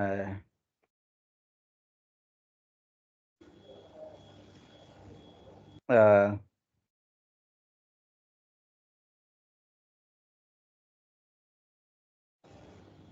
एक सेकंड, 1 मोमेंट यार, सॉरी। ठीक है, तो क्या समझ में आया भाई? कुछ तो कुछ बताओ, यहाँ समझ में आ रहा है कि ये क्या हो रहा है? धीरज कुछ बताइए। सर यहाँ पे तो यही हो रहा है कि यूजर से ये सारे डेटा को गेट करके ला रहा है, और क्वेरी टाइप का एक यूजर बना रखे हैं, उसमें स्टोर हो रहा है, फिर जो इसका वेरिएबल है वहाँ से उसके पूरे लिस्ट को गेट कर ले रहा है, और मैंने इसको लिस्ट टाइप के यूजर टाइप लिस्ट वेरिएबल में एक स्टोर तो करके रख भाई लिया है। सेशन के ऊपर जब क्रिएट क्वेरी मेथड चला रहे हैं, तो क्रिएट क्वेरी मेथड कैसे डिफरेंट, मतलब ये वेरी करता है आपके एचक्यूएल से, एसक्यूएल से? तो ये एचक्यूएल का सिंटैक्स है। अच्छा, यहाँ पे बहुत सारे मेथड हैं, create query, create raw query वगैरह वगैरह। अच्छा, तो जैसे आप लोगों ने हाइबरनेट के कुछ कंपोनेंट पढ़े, जैसे कॉन्फ़िगरेशन पढ़ा, सेशन फैक्ट्री पढ़ा, सेशन पढ़ा, ओपन सेशन पढ़ा, ये सब का तो यूज आपको पता चल गया। सेशन क्या होता है? अगर मैं आपसे पूछूं सेशन का क्या रोल है, तो आपको पता होना चाहिए दिस इज सेशन। अगर मैं आपसे पूछूं कॉन्फ़िगरेशन का क्या रोल है, आपको पता है। तो ऐसे ही डेटाबेस में क्वेरी नाम का इंटरफेस होता है। तो जेडीबीसी पढ़ी हुई है कि नहीं पढ़ी हुई है, बताओ? जेडीबीसी पढ़ी हुई है? तो भाई जेडीबीसी अगर आपने पढ़ा हुआ है, तो जो काम जेडीबीसी में रिजल्ट सेट का होता था, जो काम जेडीबीसी में रिजल्ट सेट का होता था, वही काम, सुना ध्यान से, जो काम जेडीबीसी में रिजल्ट सेट का हुआ करता था, वही काम यहाँ पे क्वेरी इंटरफेस करता है। तो जब आप क्रिएट क्वेरी मेथड चलाओगे, लाइन को हाईलाइट करो जो मैं बोल रहा हूँ। जब आप क्रिएट क्वेरी मेथड चलाओगे, तो जैसे ही क्रिएट क्वेरी मेथड चलेगा भाई, क्रिएट क्वेरी मेथड के अंदर आपको एसक्यूएल क्वेरी नहीं लिखनी है, फ्रॉम टेबल का नाम नहीं, फ्रॉम एंटिटी क्लास का नाम। तो ये एंटिटी क्लास का नाम है, और साथ में बताना है उसका बाइट कोड। तो आपने ये दो चीज़ें बताई, तो ये बात समझ में आ गई। फ्रॉम क्या है? फ्रॉम आपके एंटिटी क्लास का नाम है, और साथ में उसकी बाइट कोड का नाम बता दिया। भाई ये जैसे लाइन लिखोगे, इतनी लाइन लिखते ही क्रिएट क्वेरी मेथड हमारा चलेगा मेमोरी में, और क्रिएट क्वेरी मेथड हमें रिटर्न करेगा क्वेरी नाम की क्लास का ऑब्जेक्ट। क्वेरी का ऑब्जेक्ट, एक्चुअली क्वेरी क्लास नहीं है, क्वेरी इंटरफेस है। क्वेरी इंटरफेस का ऑब्जेक्ट रिटर्न कर देगा। तो क्वेरी इंटरफेस के पास क्या हो गया पता है? Query interface is just like a result set. जैसे डेटाबेस में आप मेथड चलाते हो, तो डेटाबेस की सारी डिटेल उठ के आ जाती हैं, डेटाबेस की सारी डिटेल उठ के आ जाती है और रिजल्ट सेट के अंदर चली जाती है। बिल्कुल, ये क्वेरी इंटरफेस का जो एक ऑब्जेक्ट है, क्वेरी इंटरफेस का जो एक ऑब्जेक्ट है, वो वो यही रिप्रेजेंट करता है। किसको रिप्रेजेंट करता है? क्वेरी इंटरफेस का एक ऑब्जेक्ट। बोलो भाई, किसको रिप्रेजेंट कर रहा है? क्वेरी इंटरफेस का एक ऑब्जेक्ट। तो क्वेरी इंटरफेस का जो एक ऑब्जेक्ट है, वो हमारे डेटाबेस की एक एसक्यूएल क्वेरी को रिप्रेजेंट कर रहा है। समझ रहे हो ना? मतलब अब इसके माध्यम से आप जो लिस्ट निकाल सकते हो, क्वेरी को एक एक करके ट्रेवर्स करा सकते हो। मतलब समझ लो कि आपने क्रिएट क्वेरी में फ्रॉम यूजर लिखा नहीं, कि फ्रॉम यूजर हाइबरनेट के पास गया, और फ्रॉम यूजर के बेसिस पे, उस ऑब्जेक्ट के बेसिस पे हाइबरनेट ने अपने ओआरएम टेक्निक को यूज करके एक्चुअली में select star from table name चला दिया होगा। उस यूजर के लिए select star from table name चला दिया होगा, और डेटाबेस से वो पूरा रिकॉर्ड ला के, ट्रेवर्स करा के, फिर से हाइबरनेट को दे दिया होगा। तो यानी कि बीच में हाइबरनेट एक मीडिएटर का काम कर रहा है, जो ऑब्जेक्ट रिसीव कर रहा है, ऑब्जेक्ट को ले जाके एसक्यूएल क्वेरी डेटाबेस में एग्जीक्यूट कर रहा है, और एग्जीक्यूट करने के बाद फिर से वो ऑब्जेक्ट आपको, हाइबरनेट आपको वही ऑब्जेक्ट रिटर्न कर दे रहा है। वो जो ऑब्जेक्ट रिटर्न किया, वो एक्चुअली वो क्वेरी का एक ऑब्जेक्ट है, इसीलिए क्वेरी के साथ में आपने एंगुलर ब्रैकेट में यूजर लिखा है, उसका जेनेरिक टाइप है। मतलब आया है डेटाबेस से फिर से वो यूजर ऑब्जेक्ट ही पूरा उठ के, लेकिन वो क्वेरी ऑफ ऑब्जेक्ट है। तो आपने कहा कि यहाँ क्वेरी का सहारा क्यों लिया गया? क्योंकि क्रिएट क्वेरी मेथड का रिटर्न टाइप ही क्वेरी होता है। क्योंकि जब क्रिएट क्वेरी मेथड चलेगा, तो वो क्वेरी इंटरफेस का ही ऑब्जेक्ट रिटर्न करेगा, मतलब क्वेरी इंटरफेस की इंप्लीमेंटिंग क्लास का ऑब्जेक्ट रिटर्न करेगा। सिंपल सा मतलब है, यहाँ पे सारी कहानी फिक्स है। जैसे ओपन सेशन मेथड चलने से सेशन रिटर्न होता है, जैसे बिगन ट्रांजैक्शन को चलाने से ट्रांजैक्शन का ऑब्जेक्ट रिटर्न होता है, क्रिएट क्वेरी को चलाने से क्वेरी का ऑब्जेक्ट रिटर्न होता है। क्वेरी के पास सारा डेटा पड़ा हुआ है, पूरा रिकॉर्ड पड़ा हुआ है। तो क्वेरी के साथ अब एक एक करके डेटा ट्रेवर्स करने के लिए, query just like result set. तो रिजल्ट सेट डेटा कैसे निकालते थे? पहले R S dot next, move first, move next करते कि नहीं करते थे? फिर गेट कॉलम करके सारा कॉलम निकालते थे। बट क्वेरी के पास एक मेथड है, क्वेरी डॉट लिस्ट से पूरी लिस्ट ही रिटर्न हो जाती है, और पूरी लिस्ट ही हमने चला दी। हमें फर्स्ट हम चाहते थे, और यहाँ ट्रांजेक्शन डॉट कमिट क्यों कर रहे हो? है ना, डेटा थोड़ी ना इंसर्ट कर रहे हो। कमिट तो सब करा जाता है, कुछ कमिटमेंट डेटाबेस में डेटा कुछ इंसर्ट वगैरह कर रहे होते हो। बट यहाँ पे आपने क्या कर दिया? क्वेरी डॉट लिस्ट से पूरी लिस्ट ऑफ क्वेरी को, यानी कि लाइन नंबर 28 को, पूरी लिस्ट ऑफ रिकॉर्ड को वहां से फेच करके, है ना, पूरी लिस्ट ऑफ रिकॉर्ड को वहां से फेच करके आपने यहाँ पे दिखा दिया। अब बताओ अगर कोई चीज़ नहीं समझ में आ रहा हो तो कोई ऐसी लाइन, ये सिर्फ बने बनाए पैटर्न है भाई, आपको चलाना ही पड़ेगा। सबसे पहले क्वेरी चलाना पड़ेगा, क्वेरी क्रिएट क्वेरी चलानी पड़ेगी। क्रिएट क्वेरी मेथड क्या करेगा, आपको वहां से क्वेरी रिटर्न करेगा, और क्वेरी के अंदर बना बनाया मेथड लिस्ट, जो लिस्ट ऑफ यूजर की पूरी लिस्ट दे दिया है ना, तो यूजर की पूरी लिस्ट दे दी, इस लिस्ट को आपने रिटर्न करा दिया है ना। ये पूरी कहानी है, ये बहुत बेसिक सा पैटर्न है, आपको याद रखना है। बोलो भाई धीरज एंड उमेश, आपको कोई चीज नहीं समझ में आ रही हो तो बताइए फटाफट। नहीं सर समझ। जो लिस्ट के अंदर जो यूजर पास किए वो क्लास ही है ना यूजर? यस, वो एंटिटी जी क्लास सर, है, जी सर, वो जी प्रोसेस सर, क्लास है। जी जी जी जी। ठीक है, अब अगर आपको ये इतना बड़ा बनाने में समस्या लग रही है, ठीक है, तो आप लोग छोटे एग्जाम्पल्स पहले बना लीजिए। तो आज मैं आपसे रिकमेंड करूंगा कि एक छोटा एग्जाम्पल में से ऐड कर लो, छोटे एग्जाम्पल एक बना लो जिसमें ऐड करने का, अपडेट करने का, डिलीट करने का, है ना, क्रिएट करने का, गेट करने का, ये सब अलग अलग बना सकते हो। ठीक है, फिलहाल फिलहाल मतलब यहाँ से पूरी लिस्ट रिटर्न हो गई। ठीक है, लिस्ट ऑफ यूजर वहां से आ गया, याद रखिएगा। ठीक है भाई, आगे बताओ अब आगे क्या हुआ यार, समझाना आपको था, मैं समझा रहा हूँ, बनाया आपने आगे बताइए, आगे बताइए।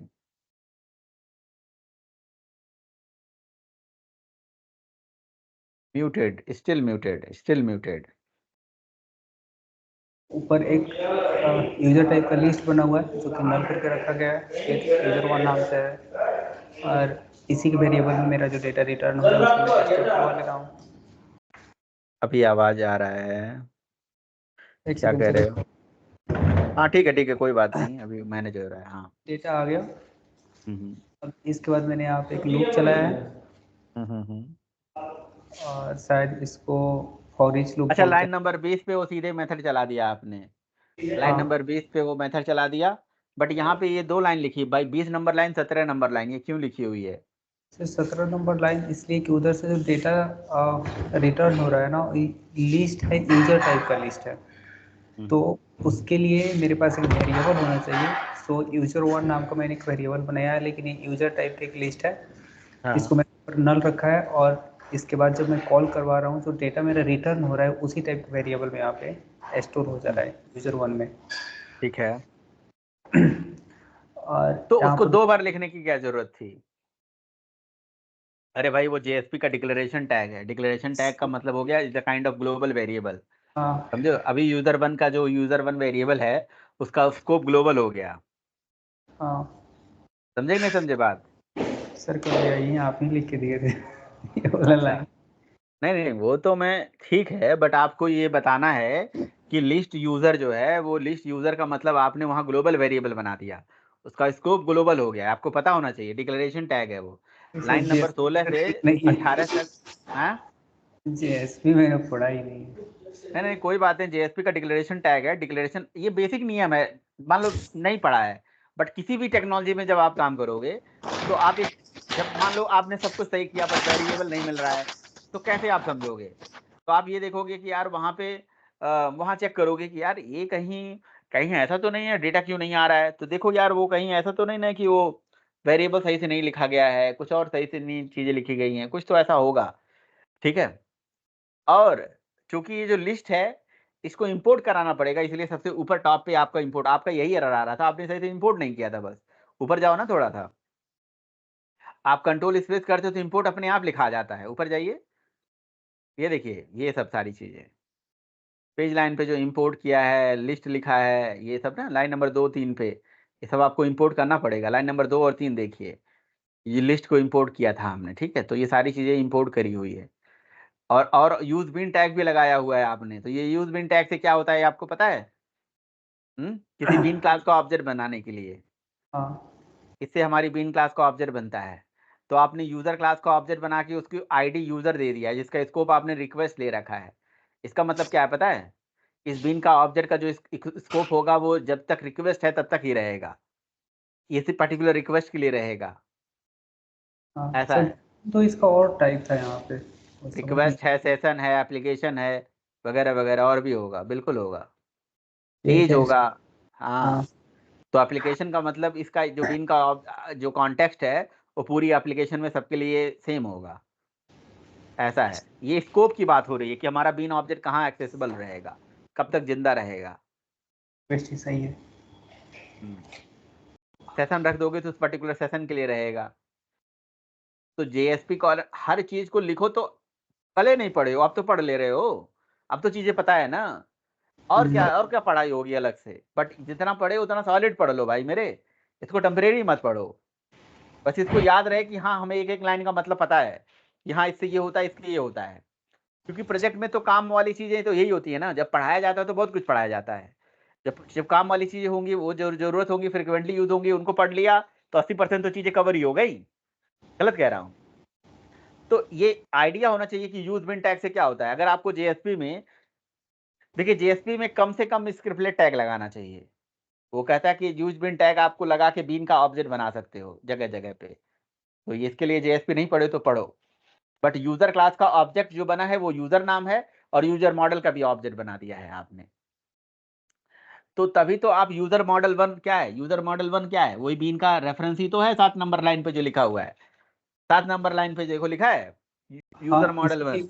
ये कॉल करवाया हूँ ना। हाँ, उससे आपको यूजर ऑब्जेक्ट आ गया। हाँ, तो फिर यूजर क्लास का ऑब्जेक्ट क्यों बना रहे हो? कौन सा? लाइन ये नंबर 6 पे उसकी क्या जरूरत है? उसको भी यूज कर रहे होगे कहीं नीचे देखो। कहीं यूज पड़ा था इसका, इसीलिए मैंने इसको बनाया था। चलो नहीं जरूरत होगी तो हटा दोगे। आगे क्या किया आपने?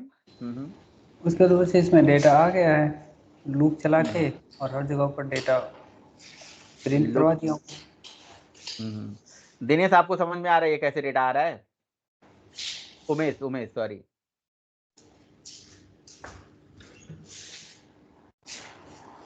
सर नहीं आ रहा डेटा तो कैसे हाँ नहीं आ रहा है, समझ में नहीं आ रहा है।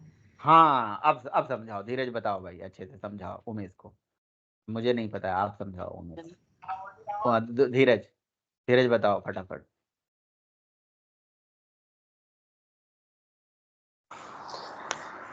भाई उमेश देखो, हाँ धीरे पंखा चलेगा तो इसमें नॉइज आने लगता है।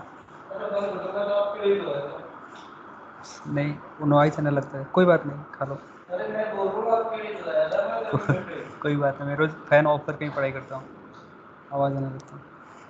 हाँ उमेश देखो, यहाँ पे भाई इतना तो पता चल रहा है कि उधर से जो भी डेटा गेट हुआ यूज़र 1 में आ चुका है।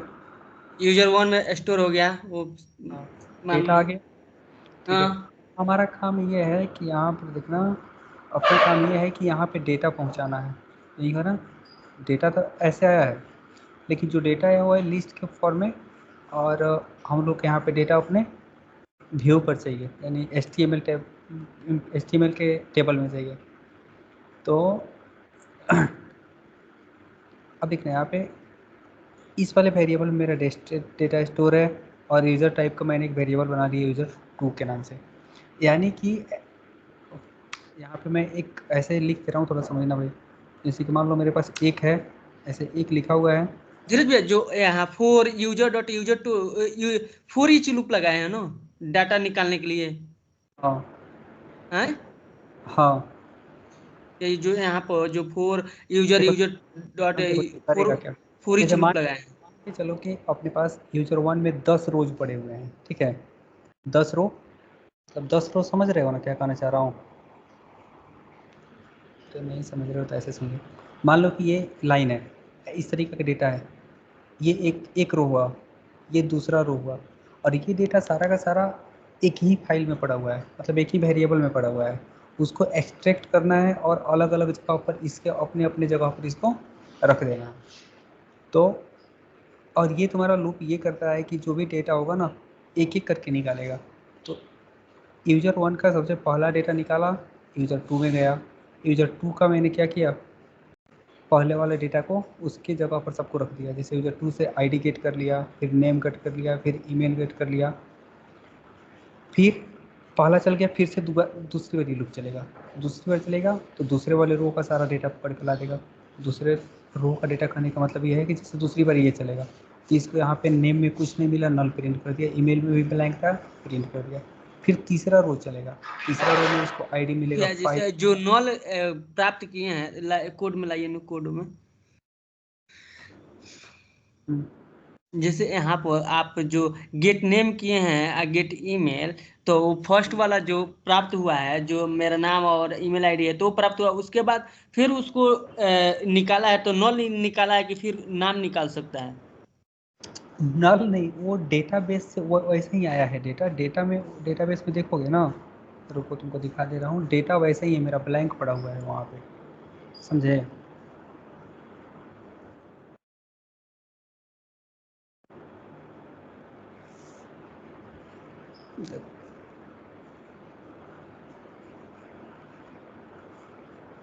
स्क्रीन दिख रहा है ना? आपका स्क्रीन दिख रहा है?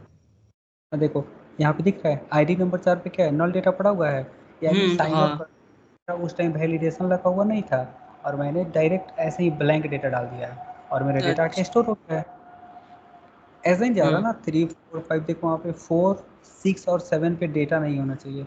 यहाँ पर देखना 4 6 और 7 में आया, शायद 7 क्या यहाँ पे दिखा रहा है, तो यानी कोई 7 पे डाटा 8। इंसर्ट नहीं किए हैं जहाँ नल है वहाँ पे? हाँ, मतलब कि वहाँ पे ब्लैंक रिकॉर्ड मेरा क्या है, फॉर्म से मैंने हाँ, ब्लैंक ब्लैंक खाली छोड़ दिए उसको। हाँ, बस यही काम हुआ है। और देखो अब जैसे हम लोग को अपडेट वगैरह करना है, तो अपडेट करने के लिए एक आईडी चाहिए, तो पता चलेगा ना कि कौन से वाले आईडी के वैल्यू को अपडेट करना है। तो उसके लिए मैंने यहाँ पे update dot G S ID के और अंदर, क्या आईडी ऑफ, तो हाँ तो यहाँ एक पे एक हम आईडी बात पूछ डाला रहे है। हैं, जैसे धीरज भैया, हम्म, जैसे आप लिखे HREF update dot JSP question mark ID, तो ये ऐसा नहीं हो सकता है कि एक बार अपडेट लिखा और बार बार जैसे अपडेट हो सके, ID नेम उम ऐसा हो सके? तो आप आज HRF 2 जगह लगाए, 3 जगह। भाई मेरे एक डिलीट के लिए है, 2 बना है ना, हाँ, एक डिलीट के एक लिए, एक अपडेट के लिए है। हाँ, अपडेट पर क्लिक करेंगे तो एक फॉर्म खुलेगा, और हाँ। जैसे मान लो यहाँ पे आईडी कौन सा है, 6 नंबर आईडी है ना, इवन हम्म। की देखो यहाँ पे अपडेट पे लेके आ रहा हूँ, तो देखो यहाँ पे कॉर्नर पे लेफ्ट साइड में हम्म। दिख रहा है, यहाँ पर ध्यान से देखना, यहाँ पर हाँ। दिख रहा है हाँ। आईडी 6। हाँ अपडेट, हाँ हाँ, 6 वाली हाँ, ID आ रहा है, है और कि जो अपडेट डॉट JSP जो आईडी, वो आ रहा है। और हाँ, और जैसे ही मैं यहाँ पे क्लिक करूँगा, हम्म। तो ये जाएगा अपडेट डॉट JSP वाले फाइल पे, यहाँ पे देखो। लिखा हुआ है ना अपडेट डॉट JSP, तो हम्म। अपडेट JSP में जाएगा और आईडी को पकड़ के लाएगा। हम्म। अब अपडेट वाला फॉर्म भी दिखा रहा हूँ तुमको, इधर देखो, नल था वहाँ पे, डेटा क्या पकड़ के ला दिया, नल ला दिया। नल, हाँ नल ये ला बाद दिया। में, इसको बाद में समझते हैं कि ये कैसे आया डेटा। हाँ ठीक है, इसको बाद में समझते हैं। ये डेटा हाँ, कैसे आया वो तो बाद की बात है, पहले वो दिख कैसे रहा है और हम करना क्या चाह रहे हैं वो समझ जाते हैं। सॉरी। हाँ भाई, अब यहाँ पे मैं यहाँ पे हाँ। अप हमारा टीडी था एक, जो अपडेट करने के लिए मैंने बनाया था, ठीक है। तो यहाँ पे हम्म। देखो अपडेट डॉट JSP पे तो जाएगा, हाँ, लेकिन करेगा ये कि एक, अपने साथ हाँ में एक बनाए हैं आईडी नाम JSP का का फाइल। वेरिएबल लेके जाएगा, ठीक है। अपने साथ एक आईडी नाम का वेरिएबल लेके जाएगा, जिस वेरिएबल में हम एक वैल्यू तो पास करते रहे हैं, जो कि हमारा आईडी एक होगा। मिनट धीरज भैया, जो क्वेश्चन मार्क ID लिखे हैं, जो वेरिएबल ये लिखे हैं, तो क्या ये जो अपडेट डॉट JSP जो नाम का है, जो क्लास एक बनाए हैं, जो JSP फाइल बनाए हैं, तो उसके साथ में बनाए हैं क्या क्वेश्चन मार्क ID? नहीं नहीं, उस फाइल देखो, इसके कहने का मतलब ये है कि जब मैं अपडेट पर आकर क्लिक करूंगा ना, हाँ। तो href एंकर टैग तो पढ़े हो, वो क्या करता है, हाँ, दूसरे फाइल तो पहुंचाता है। डायरेक्ट तो अपडेट पर जाएगा, लेकिन बट यहाँ पर जो क्वेश्चन मार्क और ID है, तो क्या साथ में भी है? जैसे update dot JSP question mark ID ऐसा करके फाइल बनाए हैं?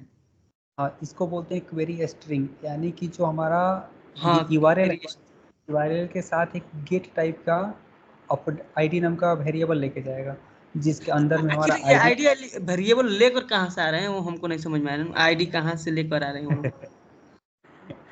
ऊपर वो देखो साथ में यूजर, लिख दिए, उसी से नहीं लेंगे। ये तो हम समझ रहे हैं कि अपडेट डॉट JSP तो एक थोड़ा प्रकार सा का फाइल बनाए हैं आप अपडेट के लिए, वो समझ में आ रहा है, लेकिन पर- question mark query string ID लिखे आखिर, यही थोड़ा हमको नहीं बुझा रहा है। अच्छा, ये यहाँ पे देख रहे हो यूजर्स 2 डॉट गेट आईडी मंगवाए हैं। हाँ। अब यहाँ पे देखो, यहाँ कहाँ से रहा है ना तुम्हारा प्रॉब्लम है, यहाँ पे देखो सबके पास आईडी है एक एक ठो? हाँ हाँ आईडी है। आईडी, ईमेल, नेम, पासवर्ड आ रहा है। हाँ। तो भाई मेरे तो वैसे ही आईडी भी तो आ रहा है इसके साथ डेटाबेस। तो डेटाबेस से आईडी है तो मैंने इसको तो आईडी से प्रिंट भी करवा दिया है। और इसी वाले आईडी को मैं क्या कर रहा हूँ ना, आईडी के आगे प्रिंट करा दिया हूँ। आईडी गेट करा दिए हैं, सही है। तो फिर इसके लगाने से कौन सा माने क्या हो रहा है, जो क्यूरियस स्ट्रिंग आईडी लिखे हैं माने कौन सा उस पर प्रभाव पड़ रहा है उसका? प्रभाव ये पड़ रहा है कि जैसे मान लो कि अपने टेबल में, एक मेरे टेबल में बहुत सारा डेटा है। हाँ। कितना डेटा है? 20 डेटा है। और मुझे 5 नंबर वाले को अपडेट करना है, ठीक है। अब मान लो इसमें उवेल धीरज इस तरीके से 15 डेटा होता, तो तुम कैसे तय करता कि किसको अपडेट करना है, किस पेज पे अपडेट करता? आईडी पढ़े थे, एंटिटी क्लास बना था, तो सर क्या बताए थे, आईडी को हम आईडी बना देते थे प्राइमरी की। हाँ प्राइमरी बना दे, आइडेंटिटी बना दे, स्ट्रेटजी लगा के जो हाँ। इंक्रीमेंट होता है ऑटोमेटिक। उतना कुछ जानते हो, वहीं पे गड़बड़ कर ले रहे हो। तो वहीं नहीं। प्राइमरी हम यहाँ से उठा ले रहे हैं। देखो प्राइमरी की तो कभी चेंज नहीं होगा, सबके लिए यूनिक होगा, सब अपना अपना यूनिक होगा। अब जैसे मान लो 3 गया, तो 3 वहाँ पर जाने का मतलब क्या हुआ कि इस रो के बारे में हम बात कर रहे हैं। 4 जाने का मतलब क्या हुआ, हम इस वाले रो के बारे में बात कर रहे हैं। यानी कि यहाँ पर आए हैं हम, तो इसका मतलब क्या हुआ, जो टेबल में 4 नंबर वाला आईडी पड़ा था ना, उसके बारे में बात कर रहे हैं। तो जैसे कि आप वहाँ पर लिखे हैं क्वेश्चन मार्क वाला, तो इसका मतलब यह समझ रहे हैं कि 3 है, अगर अपडेट करते हैं तो 3 वाला अपडेट करेंगे तो फिर वो 3 वाला अपडेट हो जाएगा। हाँ। यहाँ पर जो भी आईडी आएगा ना, सबके लिए अलग अलग आईडी आएगा, ठीक है। क्योंकि लूप चल रहा है, सबके लिए अलग अलग आईडी आया। और हाँ तो इंक्रीमेंट होगा ना। देखो ये चीज़ को अगर तुमको बहुत अच्छे से समझना है तो तुम अपने से एक बार बनाओ, ठीक है। और जब 2 तक फंसे रहोगे तब पता चलेगा कैसे काम कर रहे हो। ठीक है। वो अब बना रहे, जैसे कि हम एक पेज बनाए हैं, जैसे खूब बढ़िया बूटस्ट्रैप यूज करके बनाए हैं, देखिए कल दिखाते हैं। अभी उसका खाली पेज बनाए हैं, आज वही तैयारी कर रहे थे उसी का। अब ठीक है इसमें ठीक है ठीक है, सुनो सुनो, बात क्या है वो तो ठीक है, जी दिखा देना, बात करना। अभी बात ये है ना उमेश, जी सर। आप ब्राउजर में जाना, जरा ब्राउजर में जाना धीरज। देखो ये जिस वाले बटन पे लेके जा रहे हैं कर्सर, उसकी जी आईडी तुम देखते रहना। देखो इसकी आईडी जी। कितनी आई, इसकी हाँ आईडी, 7 उसकी ऊपर जाओ थोड़ा, इसकी आईडी कितनी आ गई जरा, 6 और उसकी आईडी कितनी आ गई 5। ये सब हम इसलिए ले रहे हैं क्योंकि जैसे ही अपडेट बटन पे क्लिक करेंगे, तो क्लिक करते ही ये आईडी यानी कि ये पूरा रिकॉर्ड ये अगले पेज पे जाएगा। और अगले पेज पे हमने एक कोड लिखना है कि select star from table name where ID is equal to this, मतलब इस आईडी का मुझे डिटेल दे दो डेटाबेस से, ताकि मैं उसको फेच करूं और अपडेट करूं। तो जैसे क्लिक करो जरा जरा, जिस पे डेटा हो, किसी पे डेटा हो तो क्लिक करो, उस पे मत क्लिक करो, दूसरे पे मत क्लिक करो, पहले वाले पे क्लिक करो या किसी और पे क्लिक करो। धीरज, हाँ जैसे इन्होंने क्लिक करा तो वो आईडी अगर क्वेरी स्ट्रिंग से नहीं जा रही होती तो ये डेटा डॉट यहाँ फेच होके आ रहा है ना अपडेट फॉर्म बन के, ये डेटाबेस से फेच होके आ रहा है एक्चुअली में। अब क्वेश्चन है कि डेटाबेस से क्यों फेच होके आ रहा है ना, क्योंकि वो फॉर्म में तो दिख रहा है ना, फॉर्म से थोड़ी ना डेटा लाओगे, एक्चुअली तो डेटाबेस में सारा रिकॉर्ड पड़ा हुआ है। वो डेटाबेस से हमने सारा रिकॉर्ड फेच कर लिया ताकि जब इस अपडेट बटन पे हिट मारें तो अब, अच्छा अब उमेश लिखा तो उमेश के सारा रिकॉर्ड आ गया। बैक करना जरा, बैक करना। अभी मान लीजिए कि सबसे लास्ट में हैरी वाले पे लिखते हैं ये, तो हैरी का सारा रिकॉर्ड आ जा रहा है। ये कैसे आ रहा है, ये उसी आईडी पे ही आ रहा है जो क्वेरी स्ट्रिंग में जा रही है, क्योंकि इन्होंने एक लोड या गेट मेथड चलाया होगा जो एक रिकॉर्ड को फेच करके लाएगा, उसमें इन्होंने यही आईडी पास करवा दिया है। इसको बोलते हैं क्वेरी स्ट्रिंग। कभी भी अपडेट या डिलीट के ऑपरेशन इसके बिना हो ही नहीं सकता है, कुछ ना कुछ तो ऐसे आपको आईडी भेजनी पड़ेगी, चाहे वो आईडी दिखा के भेजो, चाहे वो आईडी हेड एंड फॉर्म में ले जाओ, चाहे सेशन से ले जाओ, कुछ ना कुछ उसका यूनिक पहचान लेके जाना पड़ेगा उस बटन के साथ अटैच करके। ठीक है, वो अगले पेज पे वो आईडी कैसे यूज हो रही है आपको तभी दिखेगा अभी। ठीक है, जरा आप जाना, जरा दिखाना भाई, कोड अपना दिखाओ। तो इस कोड में इन्होंने यही किया है, इस कोड में इन्होंने फॉर लूप से सारा डेटा निकाला। जैसे पहले लोकेशन पे देखो आईडी निकाली, इसी आईडी निकाली, फिर नेम निकाला, फिर ईमेल निकाला, तो आईडी को भी प्रिंट कर दिया, नेम को भी प्रिंट कर दिया, ईमेल को प्रिंट कर दिया, ये तीनों चीजें टीएच में प्रिंट हो गई। अब यहाँ पे जो देखो ये 38 39 नंबर लाइन पे ये लगा है EL, इसको एक्सप्रेशन टैग बोलते हैं। एक्सप्रेशन टैग क्या करता है, जो डेटा को फेच भी करके लाता है और प्रिंट भी कर देता है। तो यहाँ प्रिंट LN लिखने की जरूरत नहीं पड़ी, जो इक्वल टू लिखा है ना, इक्वल टू लाइन नंबर 38 पे एक स्क्रिप्टेड टैग के साथ इक्वल टू लिखा है, उसको एक्सप्रेशन टैग बोलते हैं। तो एक्सप्रेशन टैग से डेटा डेटाबेस से फेच भी हुआ और यहाँ पे प्रिंट भी हो गया। लेकिन अब हमें एक लिंक चाहिए था और उतने लिंक बनने चाहिए था जितना हमारे पास वो है, क्या नाम है, डेटा है।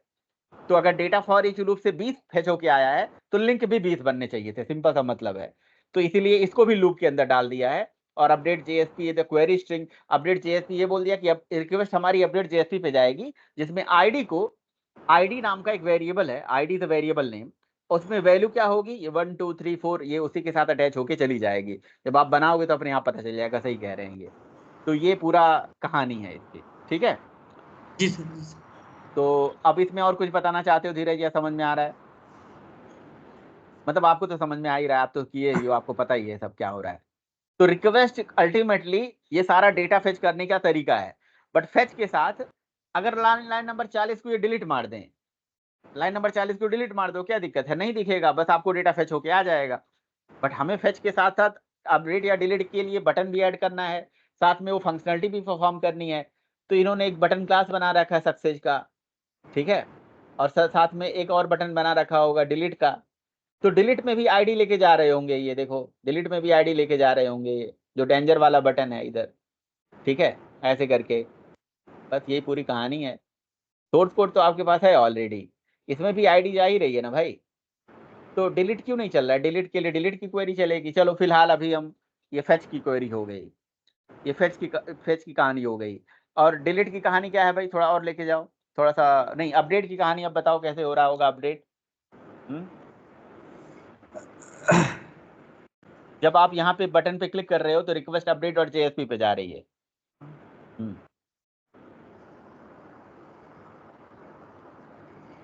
ये पूरा थोड़ा सा डिजाइनिंग कर रखा है, स्टाइल में कुछ स्टाइलिंग दे रखा है, ये सब हम उसमें इंटरेस्टेड नहीं है, ठीक है। बोलो मैंने ऊपर क्लास बना रखा है मॉडल वाला, और इसका ऑब्जेक्ट बना रखा है, और यूज़र टाइप का ही एक नल वेरिएबल है। और यहाँ पर हो ये रहा है कि जो मेरा आईडी आ रहा है मैंने यहाँ पे रिसीव कर लिया है इंटीजर, जैसे रिक्वेस्ट डॉट गेट पैरामीटर से आईडी निकल गया और मैंने इसको इंटीजर डॉट पास करके इंटीजर में कन्वर्ट कर लिया है। फिर यूज़र मॉडल जो मैंने यहाँ पे बना रखा था, यूज़र मॉडल, उसमें मैंने एक फंक्शन बनाया है गेट यूज़र डेटा नाम से। यहाँ पर गेट यूज़र डेटा, और जो आईडी आ रहा था ना वहाँ से उमेश, जो आईडी मैंने इसमें स्टोर करा रखा है, इसी को अब फंक्शन में पास करवा दिया है। अब यहाँ से जाएगा और इसी आईडी के डेटा को यहाँ से, यहाँ पर मैंने गेट नाम का फंक्शन, गेट वाला फंक्शन यूज़ किया है। यहाँ से उसी आईडी के डेटा को पकड़ के लाएगा और रिटर्न करवा देगा, जो कि यूज़र टाइप का होगा। और इसी के लिए मैंने यहाँ पे यूज़र टाइप का ही इसको बना दिया है। और यूज़र टाइप का आएगा तो इस पर मेरे पास सिंगल डेटा होगा, और इस डेटा को मैंने यहाँ पे बस एज इट इज़ प्रिंट करवा दिया है। यहाँ पे देख सकते हो user to dot gate ID और जो भी चीज़ें थी, बस इतना ही। लेकिन ये जो सेशन वेशन ऊपर लगाए हो, इसका क्या मतलब है? ये इसका यूज है भी कुछ नहीं यूज है मेरे ख्याल से। सर है वो जो एरर मैसेज था ना, कि जैसे हम लोग ब्लैंक डाल देते थे, है ना, तो वैलिडेशन के लिए एरर मैसेज आ रहा है। सर एरर नहीं दिख रहा है, पता नहीं क्यों, वैलिडेट तो हो जा रहा है। वो वही चीज है ना, तो उसको करो आप सही, इसीलिए मैं कह रहा हूँ अभी यूज नहीं है। तो एरर आप देखो उसको कैसे एरर आएगा। सर कल इस पे तो बहुत ट्राई किया, हुआ नहीं, लेकिन दोबारा ट्राई नहीं किया क्योंकि टाइम ही नहीं मिला। मैंने सोचा आपसे और मेरा आपसे एक राय होगा, इसको दोबारा आप भी बनाइएगा अपने मन से, पूरा दोबारा बनाइएगा, प्रोसेस आपको क्लियर हो जाएगा। और जो मैंने चेंजेस बताए हैं उसको करके, ठीक है। बट ठीक है, मान लीजिए ये पूरा रिकॉर्ड आ गया, तो ये जो गेट यूजर नेम है, यूजर नेम से यूजर नेम आ जाएगा। और इसमें इतना सारा डिजाइनिंग लगाने की जरूरत ही नहीं थी, केवल सिंपल बना लेते तो बाद में डिजाइनिंग जितना मर्जी उतना कर लेते। मेरे कहने सर मतलब ये बनाना है। तो था, जो पहले वाला फॉर्म बना हुआ था उसी को कॉपी पेस्ट किया। ठीक है, खैर कोई दिक्कत नहीं है। मान लीजिए वो नेम आ गया और वो जो रिकॉर्ड फेच होके आ गया, उस रिकॉर्ड को आपने यहाँ पे दिखा दिया, नेम को और ईमेल को, और पासवर्ड को नहीं दिखाया है। आप कह रहे हो हिडन फॉर्म फील्ड बनाते तो दिखाते, लेकिन आपने हिडन हिडन फॉर्म नहीं फील्ड तो बनाया भी पासवर्ड नहीं। ही चला जाएगा। अब आगे आओ जरा, कोड में आओ, ब्राउजर में आओ, ब्राउजर में। तो आप ये कह रहे हो कि जिस रिकॉर्ड पे फेच कर रहे हो उसका डिटेल यहाँ फेच होके आ जा रहा है ना? तो इसका मतलब यही बात है कि वो डेटाबेस में फाइंड मेथड चला रखा है और टेक्स्ट फील्ड में वो वैल्यू दिखा रखी है, लेकिन जब अपडेट बटन पे हिट मार रहे हो तो अपडेट कैसे हो जा रहा है वो बताओ। जैसे इसमें कुछ अपडेट करो, रिकॉर्ड कुछ भी अपडेट करो, कुछ भी डेटा अपडेट करके अपडेट मार दो बटन पे क्लिक करके। ईमेल को भी अपडेट करो, ईमेल भी अपडेट कर दो, ईमेल भी अपडेट करो भाई। हाँ,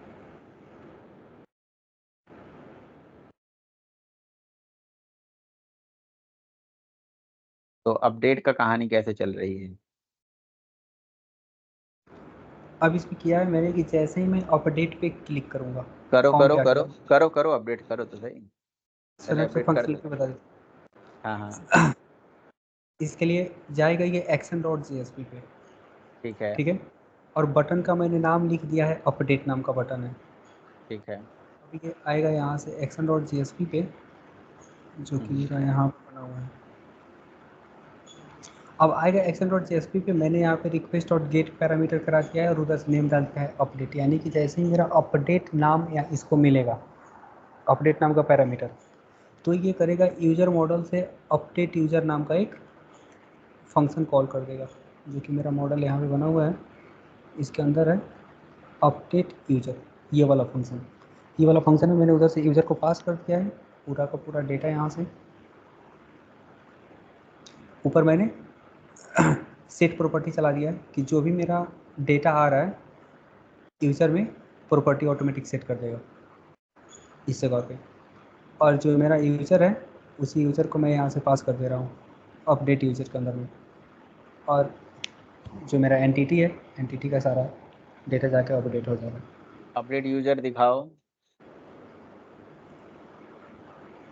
अपडेट यूजर मॉडल मतलब ये इसके लिए आपने अपडेट मेथड चला दिया है। यहाँ पे सेव और अपडेट भी चला सकते थे। सर वो भी डेप्रिकेटेड ही 47। दिखा रहा है, वो डेप्रिकेटेड ही दिखा रहा कोई बात नहीं, वो मेथड ले रहा होगा, ये ओवरलोडेड मेथड होगा, देख लिया जाएगा। बट समझ में आया उमेश? जी सर। भाई ये इतना थोड़ा सा क्या ना कि जब काम करोगे तो आपको पता चलेगा। अब आपसे एक छोटा सा रिक्वेस्ट है आप दोनों लोगों से, ठीक है ना? सबसे ये रिक्वेस्ट है, आप एक काम करिएगा, इसी प्रोजेक्ट का ये जो आप डेटा यूजर से ले रहे हो, यहाँ से ले रहे हो, बस स्कैनर से लेके कर लो, छोटा मोटा बना लो, सिंपल स्कैनर से लेके बना लो तो आपको कंसेप्ट क्लियर हो जाएगा। गलत कह रहा हूँ? समझ रहे हो मेरी बात? कम से कम आपको अपडेट डिलीट की फंक्शनलिटी क्लियर होनी चाहिए कि अपडेट से कैसे जा रहा है, रिकॉर्ड डिलीट कैसे हो रहा है, ये कैसे हो रहा है। सिंपल स्कैनर से लेके कर लो, हार्ड कोड डेटा लेके कर लो। समझ रहे हो? कम से कम ये चीज़ तो आपको प्रैक्टिस हो जाए कि हाँ अपडेट करना है तो ऐसे होगा, डिलीट करना है तो ऐसे होगा, बाद में आप कर लोगे। और इंसर्ट के लिए कौन सा मेथड बनाया है? इंसर्ट तो मैंने बताया भी था आप। सर ये वाला है, सेव यूजर नाम का एक फंक्शन बना हुआ है, परसिस्ट वाला। ठीक है, चलो आज तो खैर थोड़ा ज़्यादा लेट हो गया है।